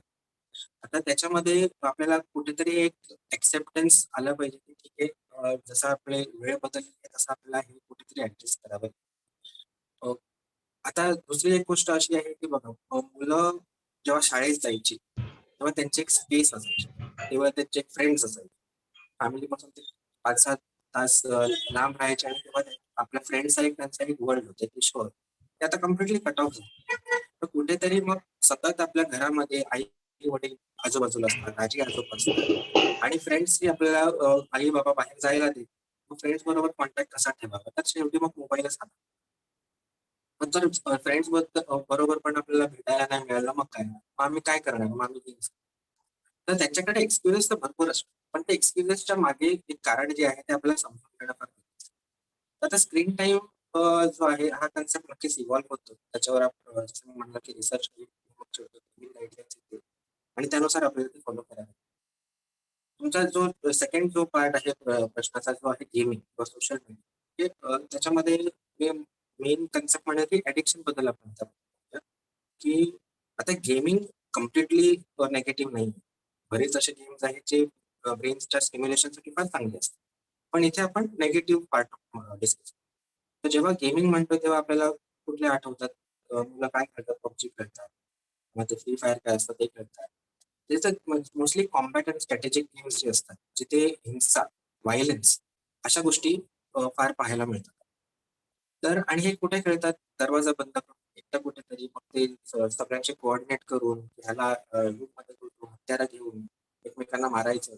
तर अशा ह्या गोष्टी वाढलेल्या असतात आणि ऍडिक्शन हा याला ऍडिक्शन का म्हणतो की शेवटी it is as good as alcohol. म्हणजे तुम्ही एक पेग अल्कोहोल दिल्यासारखं आहे. काही जणांना एका पेगने व्यवस्थित ते शांत बसून जातात, पण काही जणांना त्याच्याने पण ते पुरत नाही. अशाच प्रकारे काही जणांना जरी आपण काही वेळासाठी मोबाईल दिला तो त्यांच्यासाठी पुरेसा ठरतो, पण काही मुलांना ते रेस्ट्रिक्ट कुठे करावे, स्टॉप कुठे करावे हे त्यांना समजत. मग ते ऍडिक्शन पॅटर्न मध्ये आणि ऍडिक्शन पॅटर्न मध्ये जातात तेव्हा त्यांना मानसिक लक्षणं फार दिसायला सुरुवात होते. मग अभ्यासामध्ये कॉन्सन्ट्रेशन कमी, रेस्टलेसनेस फार होऊन जातात, अँक्शियस होतात, झोप उडून जाते. जसं मी सांगितलं त्याचे कॉम्बॅट जे गेम्स असतात त्याच्यामध्ये कंटिन्युअस हेडफोन्स लावून ते मारामारीचे जे आवाज असतात ते सगळे चालू असतात. मग अशा याच्यामध्ये एन्झायटी लेवल्स मुलांमध्ये फार पॅरेंट्स घेऊन येतात तेव्हा मोस्टली त्यांची कंप्लेंट्स असतात की हा अचानक गचके उठतो रात्री आणि मग झोपेमध्ये स्वप्नामध्ये बडबडत असतो, त्याला मार त्याला मार. तर अशा गोष्टींमुळे कुठेतरी मग एक लिमिट जेव्हा क्रॉस होते तेव्हा आपल्याला कुठेतरी इंटरव्हेन्शनची गरज आहे. तर हे झालं गेमिंग ऍडिक्शन. दुसरं आहे सोशल मीडिया. आता जसं मी सांगितलं की एक फिजिकल कॉन्टॅक्ट आपल्या फ्रेंड्स बरोबर कम्प्लिटली कट ऑफ झाला किंवा कमी झाला. मग अशा ह्याच्यामध्ये मग सोशल मीडियाद्वारे मुलं कॉन्टॅक्ट ठेवण्याचा प्रयत्न. पण आपल्याला सगळ्यांना माहिती आहे की सोशल मीडियाद्वारे भरपूर निगेटिव्ह इफेक्ट सुद्धा येऊ शकतात. त्याच्यामध्ये पॉर्न ॲडिक्शन वाढू शकतं, त्याच्यामध्ये सायबर बुलिंग ज्याला आपण म्हणतो हे नवीन कन्सेप्ट आहे, हे वाढत चाललेलं आहे. तर अशा ह्याच्यामध्ये काय करावं? अशा ह्याच्यामध्ये माझं एकच ॲडवाइस असतं की भरपूर सॉफ्टवेअर जसे बघा टेक्नॉलॉजी जशी आहे तशी निगेटिव्ह आहे त्याच्यामध्ये पॉझिटिव्ह पण भरपूर गोष्टी असतात. तर टेक्नॉलॉजीमध्ये भरपूर त्याचा फायदा सुद्धा आपल्याला घ्यायचा. त्याच्यामध्ये रिस्ट्रिक्शनचे काही सॉफ्टवेअर असतात, पेड सॉफ्टवेअर असतात, हे सगळं आपल्याला वापरायचं आहे. जेव्हा पण मी सांगितलं की एक डेडिकेटेड स्टडी स्पेस ठेवणं मुलांसाठी, हे अशी स्पेस ठेवायची ज्याद्वारे मुलं भिंतीकडे तोंड करून बसलेली असणार आणि त्यांच्यासाठी गॅजेट आहेत, लॅपटॉप आहे, मोबाईल आहे, जे स्क्रीन आपल्याला मागून दिसेल अशा प्रकारे त्यांना बसतात. तर हे आपण नक्की सुपरवाइज्ड वेने आपण करू शकतो. ते कोणाशी बोलतात, चॅट कुठले सॉफ्टवेअर आहेत हे आपल्याला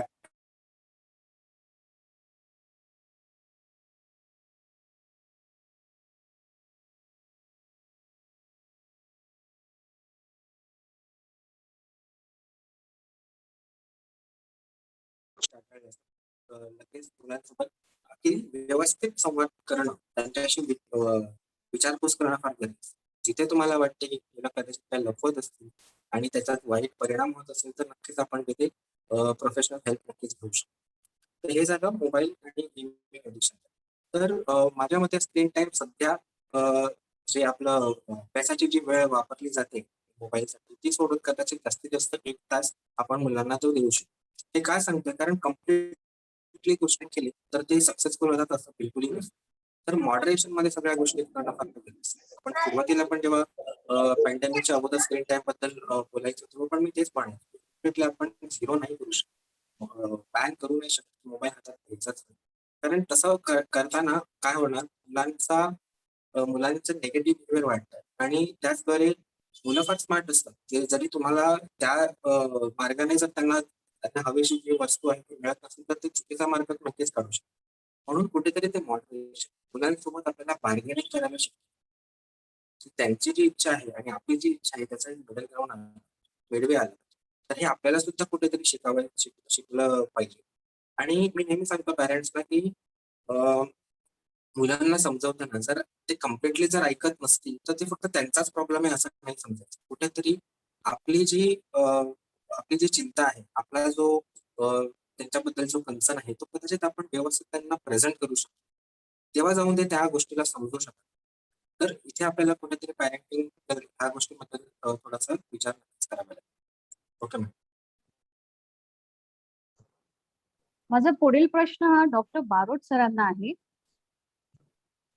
सर, सध्या मोठ्यांसाठी वॅक्सिन म्हणजे लस उपलब्ध आहे, तर लहान मुलांसाठी अशी वॅक्सिन केव्हा उपलब्ध होणार आणि ती किती सेफ असेल? लहान मुलांसाठी अजून वॅक्सिन उपलब्ध होणार की नाही होणार ते अजून सांगता येत नाहीये. वॅक्सिनेशन हा जो होता तो झोन आतापर्यंत लहान मुलांसाठी सीमित होता. मोठ्यांसाठी वॅक्सिन अवेलेबल होते पण मोठे कधीच वॅक्सिन घ्यायचे नाहीत आतापर्यंत. आणि सडनली कोविड मध्ये मोठ्यांना वॅक्सिन मिळाली आणि लहान मुलं राहून गेलेत या भावना लोकांना आलेली आहे. पण लहान मुलांना अजूनपर्यंत का वॅक्सिनेट केलं नाही कोविडमध्ये? कारण त्यांचं ट्रान्समिशनचे रेट लो रिस्क मध्ये होते, त्यांना सिरियस प्रॉब्लेम्स कमी असायचे. वॅक्सिनेशनची त्यांची जी ट्रायल्स आहेत 12 वर्षाची 18 वर्षापर्यंतच्या मुलांची ऑलरेडी सुरू झालेली आहे. इंडियामध्ये हैदराबादमध्ये सुरू झाली आहे, दिल्लीमध्ये सुरू झाली आहे, महाराष्ट्रामध्ये नागपूरमध्ये सुरू झाली आणि काही एक महिन्यामध्ये आपल्याला त्याचे रिझल्ट येतील आणि कदाचित आपण वॅक्सिनेट करू. वर्ल्ड वाईड सगळीकडे पण वॅक्सिनेशनची ट्रायल सुरू आहेत 12 ते 18 वर्षामध्ये. ॲस्ट्राची आणि फायझरची दोन्ही वॅक्सिनची ट्रायल सुरू आहेत. लहान मुलांमध्ये अजूनपर्यंत वॅक्सिनेशन देताना काही काळजी घेण्या सारखं असणार आहे, कारण की त्यांचं मेटाबॉलिझम आणि इम्युनॉलॉजिकल रिस्पॉन्स असतो ते खूप जास्त प्रमाणात असतो. म्हणजे ते वॅक्सिनचा डोस घेतल्यानंतर लहान मुलांना कोविड आजारपणा होण्याची शक्यता खूप जास्त आहे. त्यांच्यामध्ये अँटीबॉडी रिस्पॉन्स खूप जास्त प्रमाणात होऊ शकतो आणि अँटीबॉडी रिस्पॉन्स झाल्यानंतर मी आधी म्हटलं तसं MIS-C नावाचा जो आजारपणा आहे, multi system inflammatory syndrome in children, हा होण्याची शक्यता खूप जास्त.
हमारे पूजा बिजनेस से हम लोग सब जा रहे थे।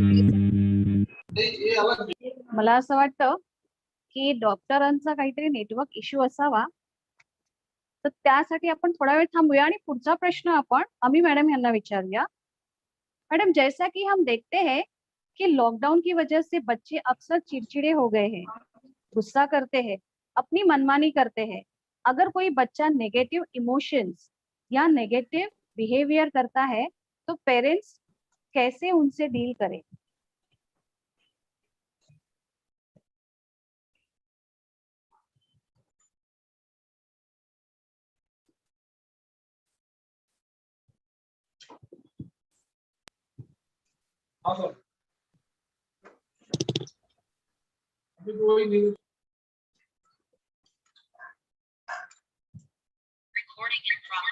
हेलो अमी मैडम.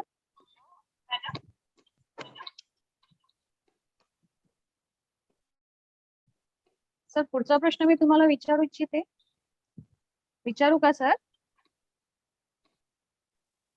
हा मॅडम, माझा प्रश्न काय? ठीक आहे सर. सर, पुढचा प्रश्न असा आहे की लॉकडाऊन झाल्यामुळे एक अनसर्टेनिटी म्हणजे अनिश्चिततेचे वातावरण सगळीकडे पसरले आहे. आर्थिक ताणतणाव, कौटुंबिक क्लेश, कलह, जॉबलेस असे विविध समस्यांमुळे परिवारातील शांतता कुठेतरी नाहीशी झाली आहे. अशा स्थितीत मुलांसमोर नॉर्मलसी म्हणजेच सामान्य परिस्थिती कशी निर्माण करावी किंवा मेंटेन कशी करायची? खूपच ऍक्च्युली कॉम्प्लिकेटेड प्रश्न आहे हा. पण कसं आहे बघा, नॉर्मलसी आपण म्हणतो शब्द फार अगदी सोपा वाटतो, पण तो एवढा सोपा नाहीच आहे. तर नॉर्मलसी म्हणाला तर प्रत्येकाचं डेफिनेशन त्यासाठी अलग असू शकतं. तर आता जे गोष्टी माझ्यासाठी नॉर्मल आहे ती कदाचित दुसऱ्या फॅमिलीमध्ये ती नॉर्मल कन्सिडर केली जात नसते. तर नॉर्मॅलिटी जी आहे ती प्रत्येक, जसं मी सांगितलं की इंडिव्हिज्युअल आपण. पण आता गेल्या 1.5 वर्षामध्ये आपण मोठ्यांनी तर बऱ्याच ऍडजस्ट केलेले आहे. जेव्हा आपण नॉर्मलसी म्हणतो, मला त्याच्यामध्ये गोष्टी आठवतात की एक आपण ऍडजस्टमेंट बघतो, आपण एक एक्सेप्टन्स बघतो आणि आपण कुठेतरी एक कॉम्प्रोमाइज. तर सांगायचा अर्थ असा की नॉर्मल्सीचा समीकरण आपण इक्विव्हॅलंट आपण परफेक्ट सिच्युएशन कधीच आपण त्याला समजू शकणार. तर जर परफेक्ट नसेल तर ऍटलीस्ट आपण एक बेटर ऑप्शन ठरू शकतो किंवा एक बेटर सिच्युएशन तयार करू शकतो, जरी ती बेस्ट नसेल तरी. तर आता ह्याच्यामध्ये थोडंसं जर आपल्याला मुलांना समजून घ्यायचं असेल, आपण बरेच पॉइंट्स डिस्कस केलेले आहेत ऑलरेडी. पण मुलांना आता मी स्वतः एक पॅरेंट आहे, मला 1.5 वर्षाचा मुलगा 2 वर्षाचा मुलगा.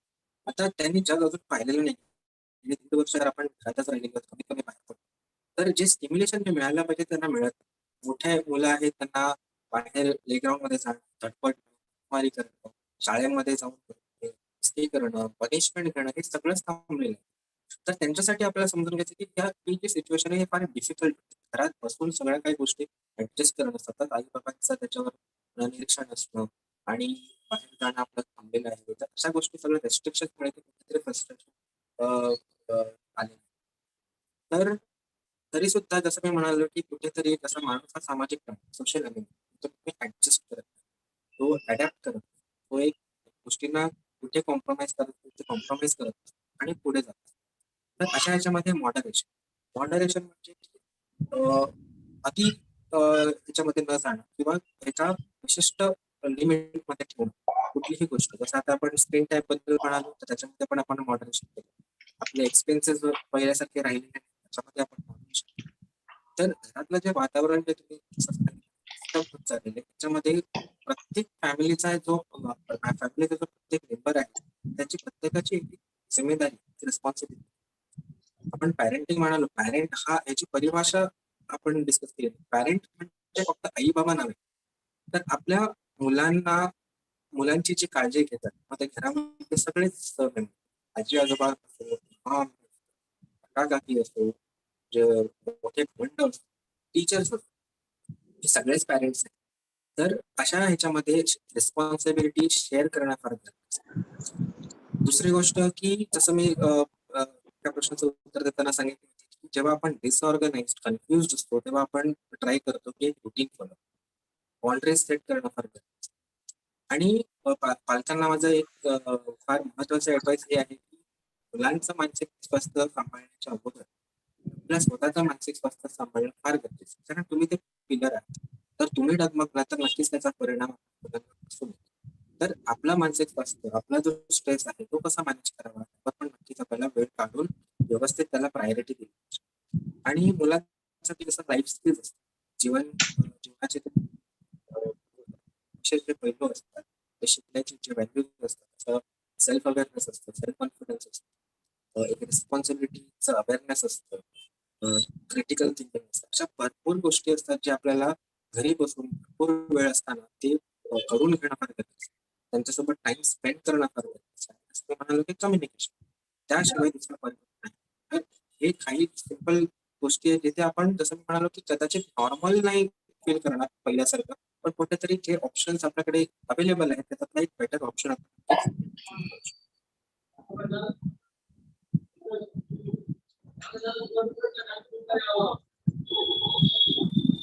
पुढचा प्रश्न मी डॉक्टर बारोट सरांना विचारू इच्छिते. सर, वॅक्सिन बद्दल अजून एक प्रश्न असा आहे की पॅन्डेमिक चालू असताना आपले रुटीन वॅक्सिनेशन चालू ठेवावे का, आणि की त्यात काही आपण बदल करू शकतो? आपल्याला रुटीन वॅक्सिन जे आहे ते कंपल्सरी घ्यायचेच आहेत. सगळे वॅक्सिन जसं की लहान मुलं असेल तर ट्रिपलचे 3 डोस, गोवर, कावीळचे 3 डोस, पोलिओचे डोसेस आणि बाकीचे डोसेस जे गव्हर्नमेंटने आणि इंडियन अकॅडमी ऑफ पिडियाट्रिक्सने रेकमेंड केलेत ते सगळे वॅक्सिन्स घ्यायला पाहिजे. हे एक वस्तू झाली. दुसरं वस्तू की जर आपला कोविड होऊन गेलं असेल किंवा बाळाला ऍक्टिव्ह कोविड असेल तर त्यांनी फक्त 1 महिन्यासाठी हे वॅक्सिन घ्यायला नको आहे. 1 महिन्यानंतर त्यांनी रुटीन इम्युनायझेशन घ्यायला पाहिजे. जर बाळाला MIS-C झाले असेल, म्हणजे multi system inflammatory syndrome in children झालं असेल, आणि जर बाळांनी स्टिरॉइड घेतले असेल त्याच्या ट्रीटमेंट करिता, तर त्यांनी साधारणपणे 1 ते 1.5 महिना वॅक्सिन, ऍक्टिव्ह वॅक्सिनेशन जे असते, जे लाईक गोवरचं वॅक्सिन असेल तर तसल्या प्रकारचे वॅक्सिन घ्यायला नको आहे. बाकी जे काही रुटीन वॅक्सिनेशन आहे ते कंपल्सरी आणि मस्ट आहे घेणं त्याबाबत. या, थँक्यू. अमी मैडम, मैं आपको फिर से एक सवाल पूछना चाहूंगी। जैसा कि हम देखते हैं कि लॉकडाउन की वजह से बच्चे अक्सर चिड़चिड़े होते हैं, गुस्सा करते हैं, अपनी मनमानी करते हैं। अगर कोई बच्चा नेगेटिव इमोशंस या नेगेटिव बिहेवियर करता है तो पेरेंट्स कैसे उनसे डील करें? Okay, I'm really sorry. I think I have मुझे एक network issue I guess है, इसकी वजह से I went out. Okay, so coming to the question, हमें पहले तो ये समझना है as parents कि ये situation कुछ ऐसी है कि negative behaviors या negative emotions काफी common है या normal है, right? So instead of thinking कि मतलब नेगेटिव इमोशंस इतना क्यों आ रहा है, नेगेटिव इमोशंस या नेगेटिव बिहेवियर इतना कर रहा है, तो आप भी फ्रस्ट्रेटेड हो जाओगे because you are not able to answer, या हम उस वो वाई का आंसर हम नहीं ढूंढ पा रहे हैं कि मेरा बच्चा क्यों ऐसा कर रहा है. So it is very important कि हम थोड़े टेक्निकल वे से ये वाई को थोड़ा सा ढूंढें. For example there can be many reasons, बहुत सारे रीजंस हो सकते हैं जिसकी वजह से नेगेटिव बिहेवियर या नेगेटिव इमोशंस बच्चों के बाहर आ सकते हैं, स्पेशली ये पैंडेमिक वाली सिचुएशन में. सो वन कैन बी, जैसे सर ने अच्छे से पॉइंट आउट किया कि बच्चों को बाहर जाना मिस होता है. सो अगर वो मिस करते हैं और अगर वो ये चीज एक्सप्रेस नहीं कर पा रहे हैं तो घर में वो फ्रस्ट्रेशन निकलेगा. ऑलराइट, एंड ये चीज हमको समझनी, एज पेरेंट्स हमें ये चीज समझना बहुत जरूरी है कि हमारे बच्चे का एग्जैक्टली प्रॉब्लम क्या है जिसकी वजह से वो नेगेटिव बिहेवियर्स आ रहे हैं. ओके, और यूजुअली नेगेटिव बिहेवियर या नेगेटिव इमोशंस के पीछे जो रीजन होता है, अगर वो रिजॉल्व हो जाए तो नेगेटिव बिहेवियर्स एंड इमोशंस अपने आप रिजॉल्व हो जाते हैं. बट पेरेंट्स कभी कभी या हम कभी कभी क्या करते हैं, हम वो बिहेवियर को रिजॉल्व करने जाते हैं, जैसे वो बिहेवियर को हम पनिश करेंगे या वो बिहेवियर से हम भी फ्रस्ट्रेट हो जाएंगे. तो हम जब वो बिहेवियर को रिजॉल्व करने जाते हैं या वो इमोशंस को रिजॉल्व करने जाते हैं तो वहां पे थोड़ा सा गड़बड़ हो जाता है बिकॉज हम प्रॉब्लम को सुपरफिशियली सॉल्व करने जा रहे हैं. सो एज पेरेंट्स आपको ये समझना बहुत जरूरी है कि इसके पीछे का reason, the first step is कि इसके पीछे का रीजन आपको फाइंड करने की जरूरत है. For that communication again very much necessary. लेकिन कुछ बच्चे ऐसे होते हैं जो नहीं बोल पाते हैं या उनको अवेयरनेस नहीं होता है कि मैं ऐसा गुस्से से क्यों बिहेव कर रहा हूँ. तो कम्युनिकेशन के टाइम पे आपको आपके बच्चे को ऐसे प्रश्न पूछने हैं या ऐसे ऑप्शंस देने हैं जो आपके बच्चों को एक वाइड स्पेस दे सके ये सोचने के लिए कि एक्चुअली मेरा फ्रस्ट्रेशन किसी और चीज की वजह से है एंड वो मुझे सोचने की जरूरत है. Okay, so in other words try to talk about it. इसके बारे में बात करने की कोशिश कीजिए, एम्पथाइज करने की कोशिश कीजिए अपने बच्चों के साथ. अपने बच्चों को ये बताने की कोशिश कीजिए कि मुझे समझ में आ रहा है एज अ पेरेंट कि you are going through something. Okay, मुझे समझ में आ रहा है कि ये एंगर, ये फ्रस्ट्रेशन जो है वो शायद जो इमोशन जो आप दिखा रहे हो वो बहुत सुपरफिशियल है, बट उसके पीछे का रीजन कुछ और है. सो चलो साथ में बैठते हैं, बात करते हैं, इसके बारे में सोचते हैं कि एग्जैक्टली रीजन क्या हो सकता है. सो एल्डरली चिल्ड्रन के लिए ये कम्युनिकेशन पैटर्न बहुत अच्छे से वर्क हो सकता है. लेकिन जो बच्चे ओपन अप नहीं होते हैं या जो बच्चे ऐसे होते हैं जो शायद से अवेयर नहीं होते हैं इमोशनली, उनके लिए मैं सजेस्ट करूंगी कि पेरेंट्स को प्रोफेशनल हेल्प लेनी चाहिए before it is too late. कि मतलब इतना लेट हो जाता है कि बच्चा एकदम कंफ्यूज हो जाता है, उसको खुद भी समझ में नहीं आता है एंड फिर वो एक टेक्निक, वो गुस्सा करना, हर एक चीज में फ्रस्ट्रेट होना, ये जो क्या बोलेंगे, ये जो टेक्निक है ये अडेप्ट कर लेता है या ये हैबिट बना लेता है कि मुझे सिचुएशन के साथ ऐसे ही डील करना है. So don't let it be too late. अगर नहीं हो रहा है हैंडल तो प्लीज प्रोफेशनल हेल्प लीजिए.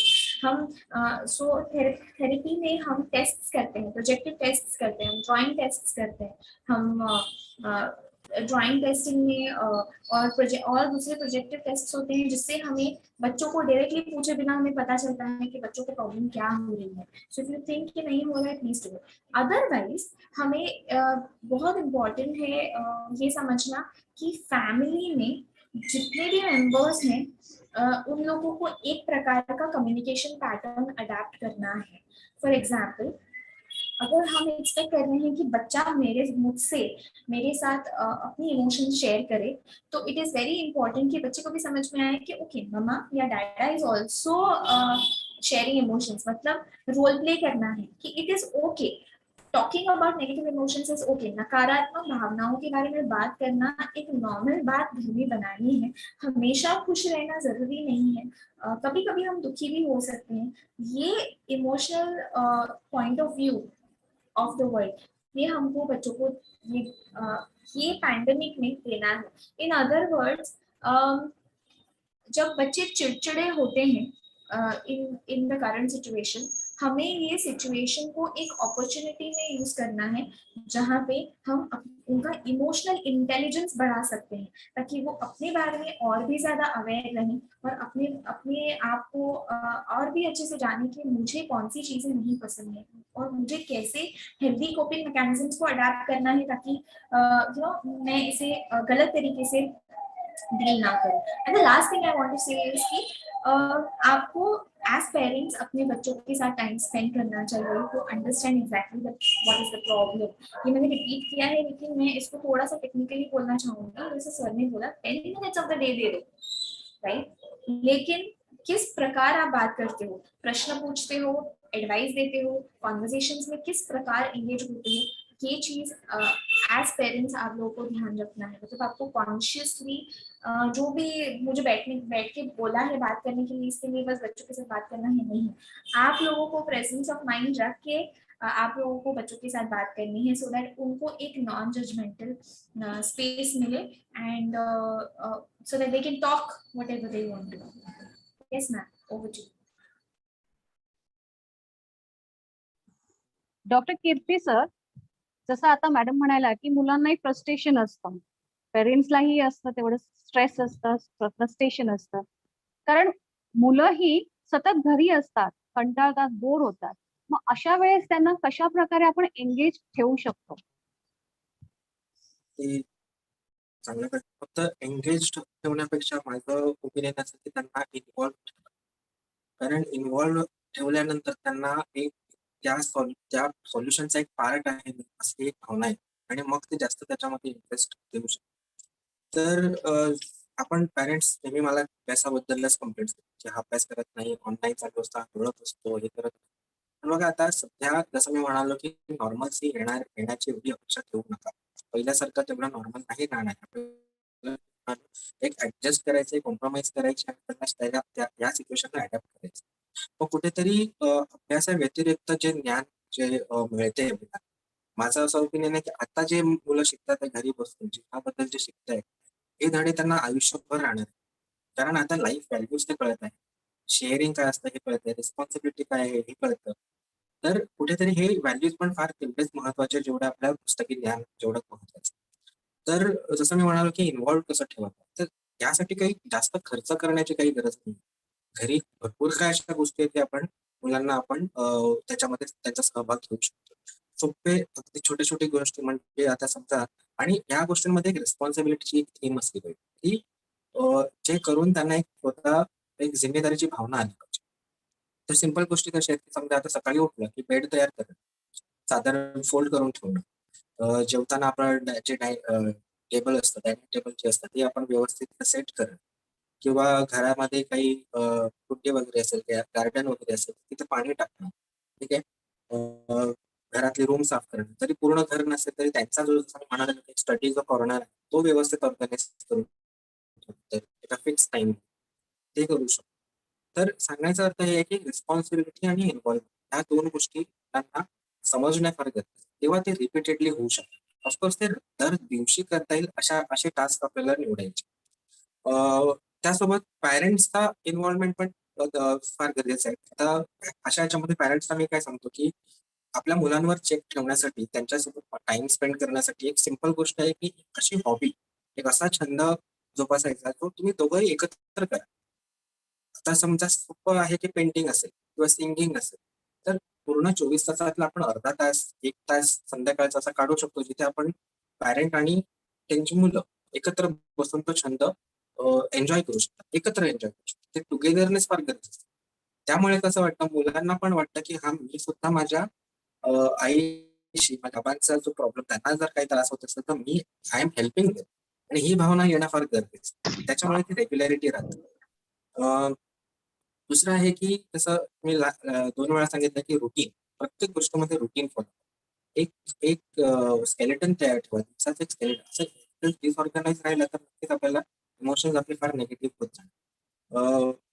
जसा आपण एक प्रश्न आला जिथे पॅरेंट्स, वर्किंग पॅरेंट्स बद्दल आपण डिस्कस केलं की त्यांचं सुद्धा एक वर्क फ्रॉम होम एक कन्सेप्ट चालू असतो. त्यांचं सुद्धा एक रुटीन आहे. तर मुलांना एक चेंज, अडॅप्टेशन त्यांच्यामध्ये फार अपेक्षा ठेवणं फार डिफिकल्ट होऊन जातं. म्हणून कमीत कमी चेंज, तर कमीत कमी चेंज कसा ठेवावा पॅरेंट्स आणि मुलांमध्ये, की समजा वर्क फ्रॉम होम जे झालं तर लॅपटॉपवर काम आहे, 5-6 वाजता आपला ते जॉब संपतो, तो काम संपतो, लॅपटॉप बंद करा. पुन्हा जसं आपण कामावरून जसे येत होतो तसं आल्यानंतर मुलांना आलिंगन द्या, त्यांना हक करा, त्यांना किस करा, त्यांना विचारा तुझा शाळेचा दिवस कसा गेला. त्याच्यामध्ये आपण स्वतःबद्दल पण सांगू शकतो की बाबा आज एवढं काम होतं, एवढे टार्गेट्स आले, सोप्या शब्दांमध्ये. त्याच्यामुळे पण इन्व्हॉल्वमेंट राहते. मुलांना पण वाटतं की हा आई बाबा घरी आले, काम त्यांचं संपलं, आता माझ्यासाठी वेळ. तर ही सिस्टम कुठेतरी कंटिन्यू राहील. दुसरं आहे की त्यांना एक अशी अशी भावना आली पाहिजे की जरी शाळा बंद आहे, तरी माझं जे रुटीन पहिला जे होतं शाळा चालू असताना ते अजूनही तसंच आहे. आई बाबा आजही मला संध्याकाळी 6:30 वाजता चहासाठी एकत्र आपण बसतो, किंवा डिनर झाल्यानंतर आपण काहीतरी गप्पा गोष्टी, कॅरम वगैरे खेळतो. हे बेड टाइम जे आहे ते फॅमिली टाइम. मी नेहमी हाच एक वाक्य पॅरेंट्सना सांगतो की बेड टाइम इज फॅमिली. तर अशा ह्याच्यामध्ये रोज अर्धा तास एक गेम खेळावा, रोटेशन वाईज खेळा, की आणि गेम म्हणजे असं काही फिजिकल गेम नाही, तुम्ही गप्पा गोष्टी म्हणू शकता, जोक्स म्हणू शकता. तर प्रत्येक दिवशी आपण एका फॅमिलीच्या एका मेंबरला ती रिस्पॉन्सिबिलिटी देऊ शकतो. अशा काहीतरी नवीन काहीतरी कन्सेप्ट आपण तयार करू शकतो, ज्याच्यामुळे मुलं एंगेज किंवा इन्व्हॉल्व राहू शकतात. मूव्हीज बघा, एकत्र मूव्हीज बघा. आपल्याकडे भरपूर वेळ आहे. आता वर्क फ्रॉम होम असल्यामुळे आपला ट्रॅव्हलिंगचा टाइम वाचतोय, आपल्या स्कूल बसचा टाइम वाचतोय. तर वेळ आपल्याकडे आहे. आता आपण हे कंप्लेंट करू नाही शकत की आमच्याकडे वेळच नाही. तर वेळ आपल्याकडे जो आहे तो व्यवस्थित वापरणं फार गरजेचं आहे. तर जसं मी म्हणालो, छंद असेल किंवा मूव्हीज एकत्र पहा, नवीन लँग्वेज शिका, ते आर्ट्स असतो, क्राफ्ट असतो. हे छोटे-छोटे 5 मिनिट्स क्राफ्ट आपण बघतो ते फक्त बघू नका, ट्राय करा मुलांचं. ठीक आहे. तर त्यामुळे कसं होईल की मुलांना जो बोर्डम येतो, मॅडम म्हणाले की कंटाळा येतो, ते कंटाळवाणा जो भावना आहे ती कुठेतरी कमी होण्याची शक्यता असते. हे झालं काय करावं याबद्दल मी म्हणतो. पण आपल्याला कुठेतरी हे पण शिकायचंय, काय कधी काहीही नाही करायचं. What is a time when we should do nothing, हे सुद्धा आपल्याला शिकायचं. तर ह्याला मी म्हणतो me time, time spend with yourself.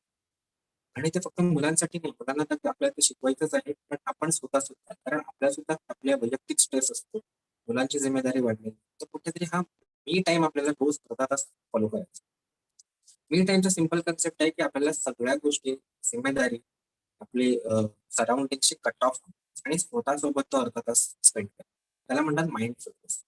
तर ह्या गोष्टी आपल्या रुटीनमध्ये एक रेग्युलर ठेवणं फार गरजेचं आहे. तर अशा प्रकारे आपली मुलं थोडीशी इंटरेस्ट राहतील, त्यांना इन्व्हॉल्व राहण्याची एक भावना येणार, त्यांना I am a part of the solution ही फिलिंग येणार, तर ते नक्कीच हॅपी राहणार आणि जे निगेटिव्ह इमोशन्स आहेत ते कमीत कमी होण्याची शक्यता असते.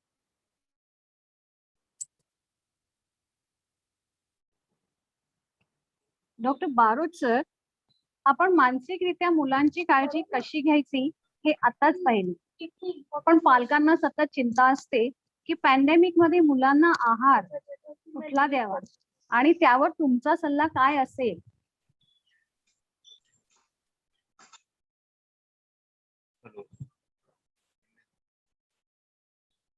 नेहमी मी माझ्या पालकांना सांगतो की आपलं शरीर बँक सारखं आहे. तिथे आपलं बँक बॅलन्स वाढू शकते, बँक बॅलन्स कमी होऊ शकते. ज्यावेळी तुम्ही पैसे आतमध्ये साठवत राहिला बँकमध्ये की तुमचं बँक बॅलन्स वाढते, तसं तुम्ही जर फक्त जेवत राहिलं आणि त्याच्यातनं काय विथड्रॉ नाही केलं म्हणजे एक्सरसाइज नाही केली की तुम्हाला ओबेसिटी होते. आणि तुम्ही जर जास्त विथड्रॉ करून घेतलं आणि पैसे कमी ठेवले म्हणजे जेवण कमी केले तर तुम्ही मालनरिष्ट होता. तर तुमच्या शरीर नेहमी बँक बॅलन्स तुमचं एक मध्यम असायला पाहिजे, जिथे तुम्ही जेवढं आतमध्ये टाकतात तेवढं बाहेर पडायला पाहिजे. सो हे कॉन्सेप्ट खूप महत्वाचं आहे, जे पालकांनी या लॉकडाऊन मध्ये फॉलो करायला पाहिजे. कारण की विथड्रॉल खूप कमी झालेलं आहे. एक्सरसाइजचं प्रमाण सगळ्यांचं कमी झालेलं आहे. घरातल्या घरात बसून ते व्हिडिओ गेम खेळतात, पण कोणी घरात बसून स्किपिंग किंवा घराच्या घरात बसून धावणं किंवा उड्या मारणं हे करत नाहीये. सो तो ज्यावेळी तुम्ही एनर्जी एक्सपेंडिचर कमी असते त्यावेळी तुमचं इनपुट पण त्याप्रमाणे कमी व्हायला पाहिजे. त्याच्या अगेन्स्ट आता नवीन इंटरनेटच्या रेसिपीज आणि युट्यूबच्या रेसिपीज यायला लागल्यात आणि प्रत्येक आई ते काहीतरी नवीन एक्सपेरिमेंट करते, त्याच्यात चीज आणि बटर आणि पेस्ट्री आणि हे आणि ते बनवायला सुरुवात करते आणि ते मुलं हौशेने खातात. त्याच्यामुळे ओबेसिटी हा आजारपणा 100% या लॉकडाऊन मध्ये वाढलेला आहे. सो ते तुम्हाला काळजी घ्यायला पाहिजे की आपल्या मुलांना आपण ओबेस तर करत नाही आहोत, वजन वारंवार करायला पाहिजे. आयडियली सगळे fresh fruits, green vegetables, homemade food, no junk food हे वर्षानुवर्ष आपण ऐकतोय, पण आपण किती फॉलो करतो? त्यावेळी आपल्याकडे वेळ नव्हता, आता आपल्याकडे वेळ पण आहे. आपण घरात काय आणतो त्याच्यावरती कंट्रोल यायला पाहिजे.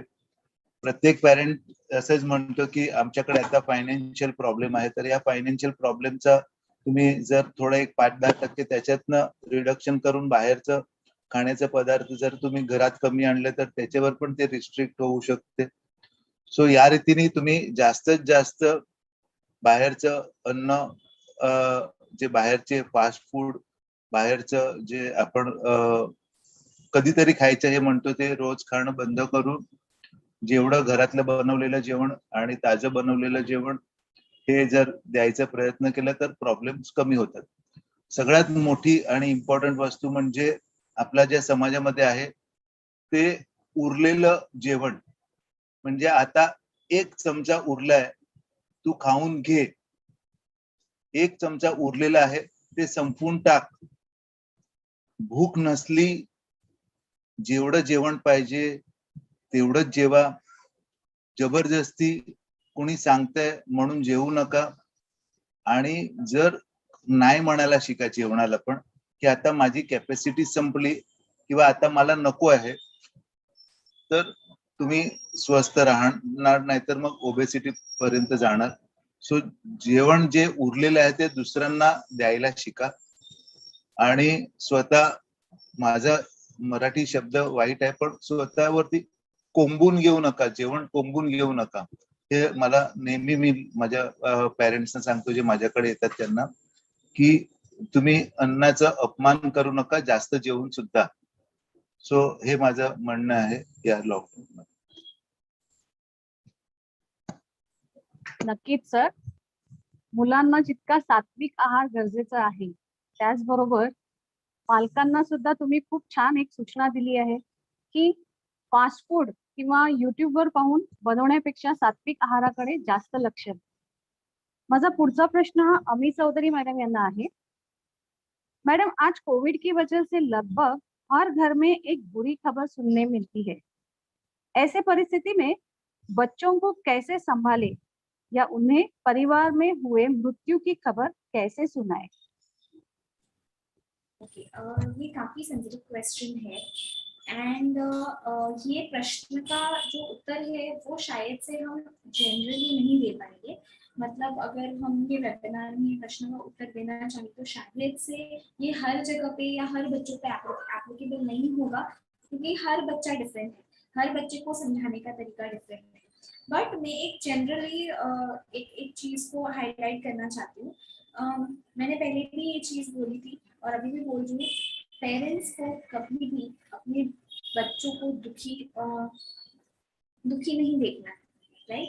सो क्योंकि उनको दुखी नहीं देखना है, सो जब हम एज पेरेंट्स जब हम बच्चों को ये चीजें बताते हैं या हम बच्चों को ऐसी खबर जब हम देते हैं तो हार्ट ब्रेकिंग होता है और हम समझ नहीं पाते कि उनको किस तरह से बताएं, बिकॉज जिससे वो ज्यादा दुखी ना हो, जिससे वो समझे। ओके, बट ये मोमेंट पे पेरेंट्स को मैं एक चीज बोलना चाहूंगी, दैट हमेशा याद रखना है कि बच्चों को नेगेटिव इमोशंस आप नहीं रहोगे फिर भी आने वाली है। सो इट इज इम्पॉर्टेंट, जैसे सर ने बोला कि कोई भी सिचुएशन हमें अपॉर्चुनिटीज देती है, तो ये सिचुएशन में आपको इस पे फोकस करना है कि आप बच्चों का थोड़ा सा इमोशनल इंटेलिजेंस बढ़ाओ, मतलब भावनाओं को लेने की जो कैपेसिटी होती है उसके ऊपर थोड़ा ध्यान देना है। क्यों? और ये सिचुएशन सबसे इंटेंस होते हैं, तो इसमें हम क्या, हमें हमें एक चीज एडवांटेज ये होती है कि आप एज पेरेंट्स उनके साथ हो। जब उनको कोई बुरी खबर मिलती है, सो फ्यूचर में जब आप उनके साथ नहीं रहोगे, उसके लिए प्रिपेयर होने के लिए आपको आज थोड़ा टफ होना पड़ेगा। I'll divide it into two. Elderly children first. So elderly children जो adolescents होते हैं, teenagers होते हैं, उनको किस तरह से communicate करना चाहिए? It is very important कि हम जब communicate करते हैं, facts communicate करें, इधर उधर हम नहीं बोलेंगे बिकॉज वो बड़े बच्चे हैं, लेकिन एट द सेम टाइम यहाँ पे इम्पोर्टेंट बात ये हो जाती है कि आप उनकी भावनाओं के ऊपर ध्यान दें। वो ये खबर को सुन के उनको कैसा फील हो रहा है इस पे ज्यादा ध्यान दें, ना कि द फैक्ट कि मैं उसको इस तरह से बताऊं कि उसको ज्यादा अफेक्ट ना हो जाए। okay? उसकी पर्सनालिटी के हिसाब से, बच्चे के पर्सनालिटी के हिसाब से उसको जो फील होना होगा वो डेफिनेटली होगा ही, and it is very important कि उसकी पर्सनालिटी के हिसाब से वो कंप्लीट इमोशंस को फील करे। लेकिन वो इमोशंस को फील करना और वो इमोशंस को हैंडल करना दो अलग बात होती है। फील करने में पेरेंट्स कुछ नहीं कर पाएंगे, लेकिन उनको हैंडल किस तरह से करना है, मतलब बच्चों को सिखाना कि ये फीलिंग्स, ये इमोशंस को आपको किस तरह से हैंडल करना है, आप ये एज अडल्ट्स आप उनको हेल्प कर सकते हो। That's what I am saying कि यूजुअली पेरेंट्स को बच्चों को बुरा नहीं लग जाए इसके लिए, या बहुत ज्यादा लो ना हो जाए इसके लिए पेरेंट्स बहुत वरीड रहते हैं। बट पेरेंट्स को यहाँ पे मैं सजेशन दूंगी कि you guys need to be a little tougher, थोड़ा सा स्ट्रांग होने की जरूरत है, क्योंकि आपको उनको नेगेटिव इमोशंस को हैंडल करने के लिए हेल्प करना है। सो जैसे प्रश्न था कि किस तरह से हम बताएं, सो बताना एल्डरली चिल्ड्रन के लिए थोड़ा सा स्ट्रेट फॉरवर्ड रखना है। Now coming to younger children के लिए ये चीज बहुत डिफिकल्ट होती है। सो समटाइम्स हमें उनके लेवल तक जाना है, लेकिन हमें ये नहीं बोलना है कि उनके लेवल तक जाने के टाइम पे, ऐसी खबर सुनाने के टाइम पे उनको नेगेटिव फील नहीं होना चाहिए, ये दिमाग से निकालना है। बट अगर छोटे बच्चे हैं, अगर हमें उनको ये खबर देनी है, उनके लेवल पे जाके उनके साथ नीचे बैठ के उनको ये बताना है कि probably this person is not in our lives anymore, शायद से हम उनको वापस नहीं देख पाए, शायद से हम उनको वापस नहीं मिल पाए। Again the same rule follows कि आपको समझना है कि छोटा भी बच्चा है तो भी वो क्या फील कर रहा है। छोटे बच्चों के लिए ये डिफिकल्ट होता है क्योंकि उसको खुद नहीं पता होता है कि क्या फील करता है। उसके लिए parents are very much necessary कि वो बच्चों को ऑप्शंस दे कि are you feeling this. Sadly ऐसे सिचुएशंस बच्चों के लिए ट्रॉमेटिक हो जाते हैं कभी कभी, और बच्चे कंफ्यूज हो जाते हैं, लेकिन वो कंफ्यूज स्टेट में आपको उनको कंफ्यूजन को भी हैंडल करना सिखाना है, एंड आपको उनके साथ रहना है। किस तरह से आप रह सकते हो ये ज्यादा सोचने की जरूरत है, एंड ट्राई टू, मतलब दोनों भी कैटेगरीज के बच्चों को, बड़े बच्चों को probably a little straightforward but polite, slight, अपनी इमोशंस को भी कम्युनिकेट करना है if your child is able to understand, and छोटे बच्चों के लिए उनके लेवल तक जाना है, उनके लिए आपको बहुत ज्यादा स्ट्रॉन्ग होना पड़ेगा। हाउएवर अगेन ये क्वेश्चन को मैं कंप्लीटली आंसर नहीं कर पा रही हूँ because it is very difficult to generalise in such situations. ये सिचुएशंस को जनरलाइज करना बहुत मुश्किल है। मेरे पास बहुत सारे बच्चे आते हैं ट्रॉमा जिनको बहुत अलग अलग प्रकार के ट्रॉमास होते हैं, उनको हैंडल करने के तरीके बहुत डिफरेंट होते हैं। सो अगर आपको लगता है कि नहीं हैंडल हो पा रहा है तो अगेन आई विल सजेस्ट कि आपको प्रोफेशनल हेल्प लेनी चाहिए. Yes, ma'am. पुढचा प्रश्न मी डॉक्टर कीर्ती तांडेल सरांना विचारू इच्छिते. सर, पॅन्डेमिक आणि ह्या लॉकडाऊनच्या काळात आपला मुलगा किंवा मुलगी मानसिकरित्या डिस्टर्ब झाली असेल किंवा झाला असेल तर कसे ओळखावे? असे काही रेड फ्लॅग्स म्हणजेच काही लक्षणं आहेत का की जे आढळल्यास आम्ही काही मदत घेऊ इच्छितो? अशा वेळी मुलांना कुठे घेऊन जावे? हो मॅडम. बघा आता कसं आहे, की जेव्हा आपण मानसिक हा शब्द वापरतो तेव्हा आपल्याला असं वाटतं की काहीतरी वेगळं काहीतरी. तर इथे आपण मानसिकचा अर्थ समजून घेऊया. इथे मन इन्व्हॉल्व. मन म्हणजे आपल्या शरीराचा भाग आहे. तर ते कुठे ना कुठे एक शारीरिकच लक्षण आहे. आता जेव्हा आपण मानसिक किंवा सायकॉलॉजिकल जेव्हा इश्यूज मांडतो, तर आपण या वेबिनारमध्ये भरपूर अशी निगेटिव्ह इमोशन ऑलरेडी डिस्कस केले. तर जे प्रॉमिनंट आहेत सध्याच्या पॅन्डेमिकच्या वेळेमध्ये ते मी मेन्शन करतो. अभ्यास. आपण पॅरेंट्सचा मेन आहे अभ्यास. तर अकॅडमिकली ते प्रोग्रेस असतो आपला परफॉर्मन्स. जर तुम्हाला वाटलं की तो पहिला चांगला होता आणि आता डीप झालाय, त्याचं कॉन्सन्ट्रेशन लेव्हल कमी झालं, तो बुक्स इनकम्प्लीट ठेवतो, होमवर्क्स कंप्लीट करत नाही, तर हा एक नक्कीच एक सिग्निफिकंट गोष्ट असते. इमोशनल लेव्हलला जर आपण विचार केला तर करंट सिच्युएशनमध्ये डिप्रेशन आणि एन्झायटी म्हणजे नैराश्य आणि चिंता ही गोष्ट फार आपण पाहतो मुलांना. जिथे मुलं अगदीच गप्प झालेली असतात. त्यांचं मनात ज्या गोष्टी त्यांना पहिला फार आवडायच्या त्या गोष्टींमध्ये त्यांना तेवढा आता रस राहिलेला नसतो. ते आणि डिप्रेशन किंवा अँक्झायटीमध्ये सुद्धा मुलांचं जे मोठ्यांमध्ये जे डिप्रेशन आणि अँक्झायटी असते त्याच्यातला एक मोठा फरक एवढा असतो की मुलांमध्ये चिडचिडपणा भरपूर असतो. मुलं चिडचिडे झालेली असतात. छोट्या-छोट्या गोष्टींवर पटकन राग करणं, टँट्रम थ्रो करणं, गोष्टींना रिफ्यूज करणं. तर अशा त्यांची जी पर्सनॅलिटी त्यांचा जो स्वभाव आहे त्याच्यामध्ये आलेला बदल. झोप उडून जाणं, व्यवस्थित झोपत नाही, टाईमावर झोपत नाही, टाईमावर उठत नाही किंवा भूक कमी झालेली आहे. आणि जसं मी सांगितलं की डिसइंटरेस्ट. डिसइंटरेस्टचा अर्थ आहे की उदाहरणार्थ आता आपल्या मुलाला मॅगी फार आवडायची, म्हणजे खूपच आवडायची. नेहमी हट्ट करायचा त्या मॅगीचा आणि अचानक आता मॅगी समोर ठेवलं तरी त्याला तो खात नाही. तो त्याच्याकडे बघत सुद्धा नाही. तर हा जो प्रॉमिनंट जे बदल येतात दैनंदिन त्यांच्या वागण्यामध्ये ते आपल्याला नोटीस करणं फार गरजेचं आहे. अकॅडमिक आपण जसं म्हणालो की कॉन्सन्ट्रेशन लेव्हल. तर कॉन्सन्ट्रेशनमध्ये एक प्रकार असतो ADHD. तो प्रॉपर एक आजार आहे. ADHD म्हणजे attention deficit hyper activity. Attention बद्दल जर मी सांगितलं कॉन्सन्ट्रेशन त्यांचं थोडंफार डिस्टर्ब झाले. एका जागी जास्त बसणं नाही, एका स्थिर बसत नाही. फार चंचल असतात अशी आणि इम्पल्सिव्ह असतात. तर अशा सिच्युएशनमध्ये मग काय असतं की अभ्यासच नाही तर इतर कुठल्याही टास्क कंप्लीट करण्यामध्ये त्यांना डिस्टर्बन्स आणि ऑफकोर्स त्याच्यामुळे ब्रेनपर्यंत त्यांचा अभ्यास असो किंवा कुठलीही इन्फॉर्मेशन आहे ती सस्टेन्ड वेने त्यांना प्रोसेसिंग करण्यामध्ये डिफिकल्ट आणि ते कुठे ना कुठे भावनिक किंवा अकॅडमिकली त्यांच्या डेव्हलपमेंटमध्ये बाधा ठरू शकते. दुसरं आहे ऑटिझम. ऑटिझम बद्दल आपण ऐकलं असेल स्वमग्नता. जिथे मुलं एकट्यात भरपूर वेळ घालवतात किंवा आवाजाला, लाईटला फार सेन्सिटिव्ह असतात. अशा भरपूर त्यांचे सिम्प्टम्स आहेत जिथे आपल्याला आणि जवळ-जवळ 2-2.5 वर्षाचे असताना आपल्याला ते साईन दिसणं फार सुरुवात होऊन जाते.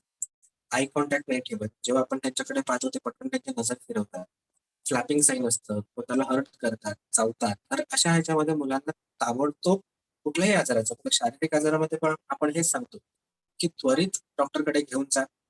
लवकरात लवकर त्यांची इन्व्हेस्टिगेशन्स करून घ्या. जेणेकरून त्यांचा उपचार लवकर चालू केला तर त्याच्यामध्ये त्यांना रिझल्ट लवकर घेता येतो. अशाच प्रकारे मानसिक आजारामध्ये सायकॉलॉजिकल सेम असतं, की अर्ली डायग्नोसिस आणि अर्ली इंटरव्हेन्शन हे फार गरजेचं आहे. जर आपल्याला मुलांना प्रॉपरली त्यांची ट्रीटमेंट करायची असते. हे झालं. आता जेव्हा आपण अ, हे science and symptoms red flag जे आपण म्हणालो ते आपण नोटीस केले, तर मग पुढे काय? पुढे आपल्याला जसं आपण पूर्ण वेबिनार म्हणतोय की प्रोफेशनल हेल्थ घ्या, प्रोफेशनल हेल्थ घ्या. तर हे प्रोफेशनल म्हणजे कोण? तर सायकियाट्रिस्ट किंवा सायकॉलॉजिस्ट. आता सायकियाट्रिस्ट किंवा सायकॉलॉजिस्ट हे कोण असतात? सायकियाट्रिस्ट म्हणजे डॉक्टर, सायकॉलॉजिस्ट म्हणजे सायकोथेरपिस्ट जे असतात ते काउन्सिलिंग आणि सायकॉलॉजिकल जे टेस्ट असतात ते करतात. तर अशा ह्याच्यामध्ये जसं आता बारोट सरांकडे आपण चाइल्ड गाईडन्स क्लिनिक चालू आहे, जिथे एकाच जागी सगळे सुविधा अवेलेबल. त्याच्यामध्ये सायकियाट्रिस्ट आणि सायकॉलॉजिस्ट असतात. सायकियाट्रिस्ट म्हणजे डॉक्टर, सायकॉलॉजिस्ट म्हणजे काउन्सिलिंग आणि सायकोथेरपिस्ट जे असतात ते करतात. तर अशा ह्याच्यामध्ये जसं आता बारोट सरांकडे आपण चाइल्ड गाईडन्स क्लिनिक चालू आहे, जिथे एकाच जागी सगळे सुविधा अवेलेबल. त्याच्यामध्ये सायकियाट्रिस्ट आले, पेडियाट्रिक सायकोलॉजिस्ट आले, ऑक्युपेशनल थेरपिस्ट आले, स्पीच थेरपिस्ट आले, न्यूरोलॉजिस्ट आले. तर सर्वांगीण एक जो विकासासाठी जो आपण प्रयत्न करत असतो मुलांचा, त्यांची समस्या सोडवण्यासाठी, हे सगळ्या गोष्टी एकाच जागी आपल्याला करता येतात. तर त्याच्यामध्ये काही सायकोलॉजिकल टेस्ट असू शकतात, इमिडिएट त्याच्यामध्ये थेरपीज आपण चालू करू शकतो, पे थेरपी असते, बिहेवियर थेरपी असते, ज्याचा फार उत्तम रिझल्ट येतात आणि मुलांना त्यांच्या समस्यांमधून बाहेर काढण्यासाठी आपल्याला एक नवीन मार्ग दिसतो. तर अशा प्रकारे आपल्याला हे रेड फ्लॅग्स नोटीस करणं फार गरजेचं आहे. एक त्वरित प्रोफेशनल हेल्प घेणं फार गरजेचं आहे. Yes, sir.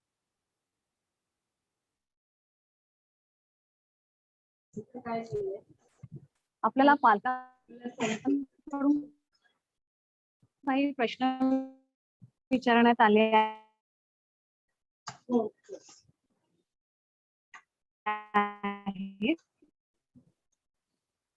Doctor Barot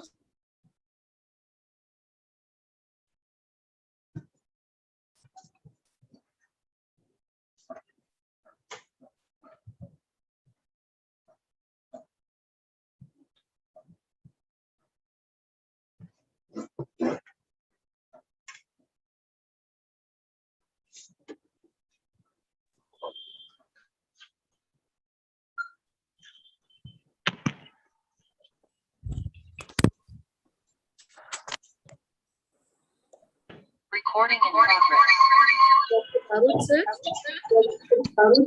yes yes विचारण्यात आला आहे. आम्ही दुसऱ्या डिव्हाइस वरनं चालू करू. हा बोला. हॅलो. Hello sir. हा बोला बोला.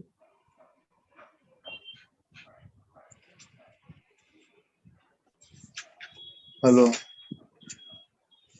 Hello.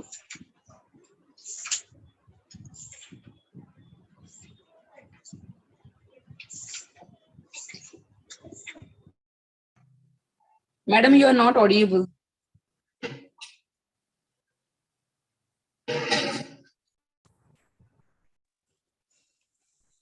Hello, am I audible now?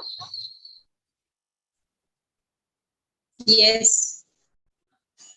माझा पुढचा प्रश्न हा डॉक्टर बारोट सरांना आहे की पालकांनी हा प्रश्न विचारलाय की 2 वर्षाखालील वय असलेल्या मुलांना मास्क लावणं हे फार कठीण आहे, मग आपण त्यांची काळजी कशी घ्यायची?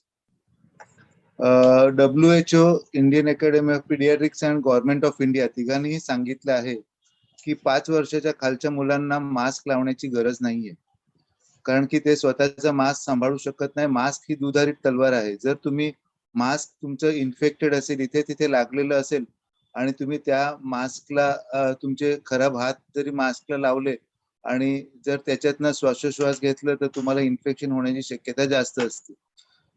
दुसरं म्हणजे मी आधी म्हटलं तसं लहान मुलांना कोविड होण्याची शक्यता कमी होण्याची जे काही मी तुम्हाला कारण दिले त्याप्रमाणे त्यांना कोविड होण्याची शक्यता थोडी कमी असते.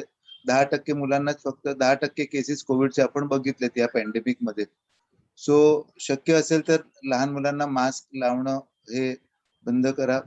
जर 5 वर्षाच्या खालच्या मुलांना जर एकदम काही इमर्जन्सी सिच्युएशन असेल जिथे बाळाला स्वतःची रोगप्रतिकारक शक्ती कमी असलेले आजारपण असतील तर त्यांना फक्त मास्क लावा. तुम्ही ज्यावेळी मास्क लावता त्यावेळी त्याच्याबरोबर तुम्ही सायकोसोशियल त्याच्या ज्या प्रॉब्लेम्स असतात त्यांना क्लॉस्ट्रोफोबिया आणि बाकी या सगळ्या प्रॉब्लेम्सला पण तुम्ही समोर जातात, तर ते प्रॉब्लेम्स कमी करण्यासाठी पण मास्क न लावलेलं बरं.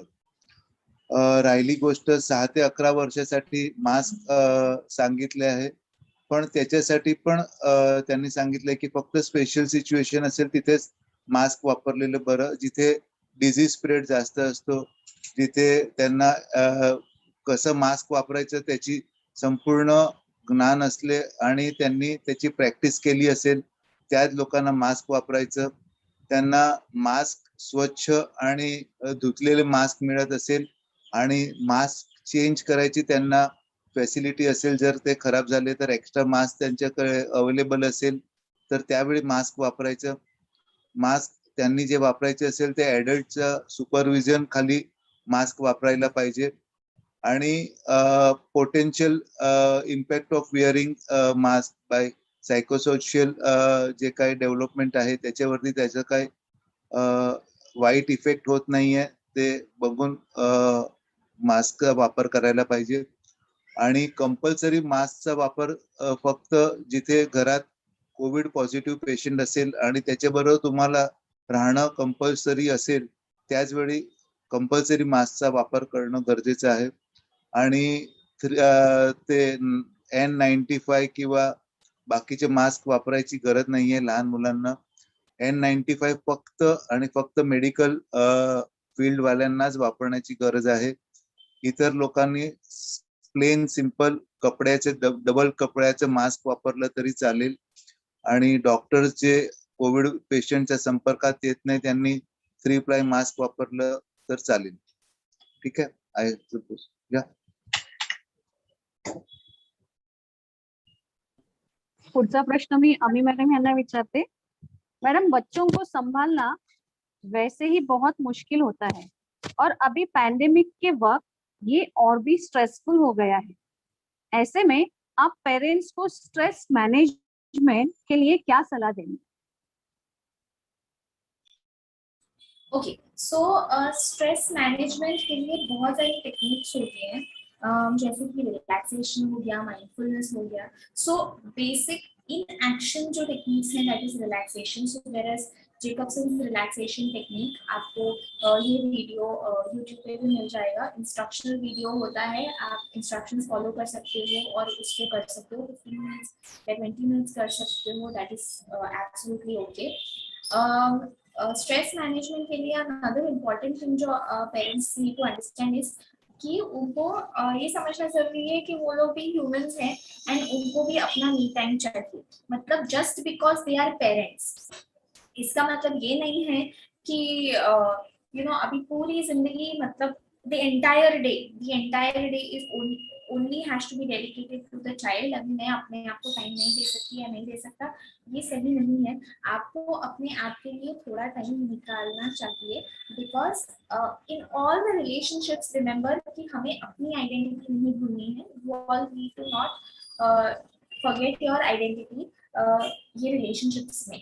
ओके, मतलब it is important to understand कि जब हम रिलेशनशिप्स बनाते हैं तो रिलेशनशिप में पहले खुद की आइडेंटिटी होना जरूरी है. सो अगर इवन इन मदर डॉटर या मदर सन या फादर डॉटर या फादर सन के रिलेशनशिप में भी अपनी आइडेंटिटी को मेंटेन कर रखना जरूरी है. For that you need your on me time.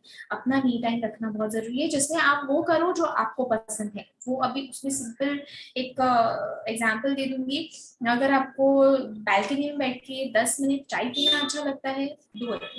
Okay, आपको मल्टीटास्किंग करने की जरूरत नहीं है उसमें. अगर आपको सिंपल चाय पीना है बालकनी में, if that is what you want to do, if that is how you want to live, then that's absolutely okay. All right, that is one. That is the second. Lastly, ये हो गए, मतलब ये जो मैंने बोला वो थे physical things. Also stress management के लिए इंटरनल वर्क करना बहुत जरूरी है. मतलब इमोशनली पेरेंट्स को ये अंडरस्टैंड करना जरूरी है कि वो ह्यूमंस हैं, सुपर ह्यूमंस नहीं है, गॉड नहीं है. आपको परफेक्ट बनने की जरूरत नहीं है, आप सिर्फ parents. Every parent is different end आप जो भी कर रहे हो अपने बच्चों के लिए it is the best. So 3 steps. Awareness, be aware of what you are feeling. आप अपनी भावनाओं के बारे में थोड़ा सा अवेयर रहिए कि आप क्या फील कर रहे हो, कौन सी भावनाओं से आप जा रहे हो, उसको एक्सेप्ट. सेकेंड स्टेप इज उसको एक्सेप्ट करो. एक्सेप्ट कि आप एंशियस फील कर रहे हो, एक्सेप्ट कि आप सैड फील कर रहे हो, एक्सेप्ट कि आप बुरा फील कर रहे हो अपने पेरेंटिंग स्टाइल के ऊपर, व्हिच इज ओके. मतलब आप परफेक्ट नहीं हो, आपको अपनी गलतियों को एक्सेप्ट करना है एंड इमीडिएट सॉल्यूशंस के तरफ नहीं भागना है. मतलब अगर आप अवेयर हो कि मैं सैड हूँ तो सैडनेस को मैं कैसे चेंज करूँ इमीडिएटली, ये करने की जरूरत नहीं है.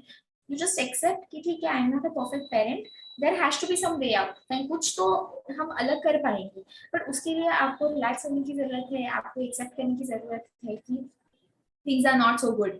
Okay, and that is the truth. Okay, and the third step is change what? One, अपनी सिचुएशन का पर्सपेक्टिव, सिचुएशन की तरफ देखने का पर्सपेक्टिव, नजरिया चेंज कीजिए. कि मतलब अगर मैं उसको नेगेटिवली सोच रहा हूँ तो शायद मैं अगर कोई और वे से सोचूं जहाँ पे जिससे मेरा मन थोड़ा शांत रहे, तो अपने पर्सपेक्टिव को थोड़ा बदलने की कोशिश कीजिए। सेकंड, सिचुएशंस को बदलने के तरीके, ऑल्टरनेटिव्स ढूंढने की कोशिश कीजिए। Instead of asking why this is happening to me, instead of asking कि ये मेरे साथ क्यों हो रहा है या मैं क्यों कुछ नहीं कर पा रही हूँ या कर पा रहा हूँ, आस्क द क्वेश्चन कि अब इसमें से कैसे बाहर निकला जाए। ओके जब आप अपने दिमाग को क्वेश्चंस देते हैं वो प्रोसेस करना शुरू करता है, लेकिन आपको ये समझना जरूरी है कि जो प्रश्न आप देंगे वो वही सोचेगा। सो आपको अपने विचारों को थोड़ा मॉडिफाई करने की जरूरत है, जैसे कि मैंने बोला सिचुएशन को देखने का नजरिया चेंज करने की जरूरत है, so that you can come up with alternatives and productive thinking हो सके, ना कि non accepting thinking, stressful thinking. So these three things, one, emotionally आपको internal work करना पड़ेगा by the 3 steps: awareness, acceptance, change, and relaxation, and give yourselves me time.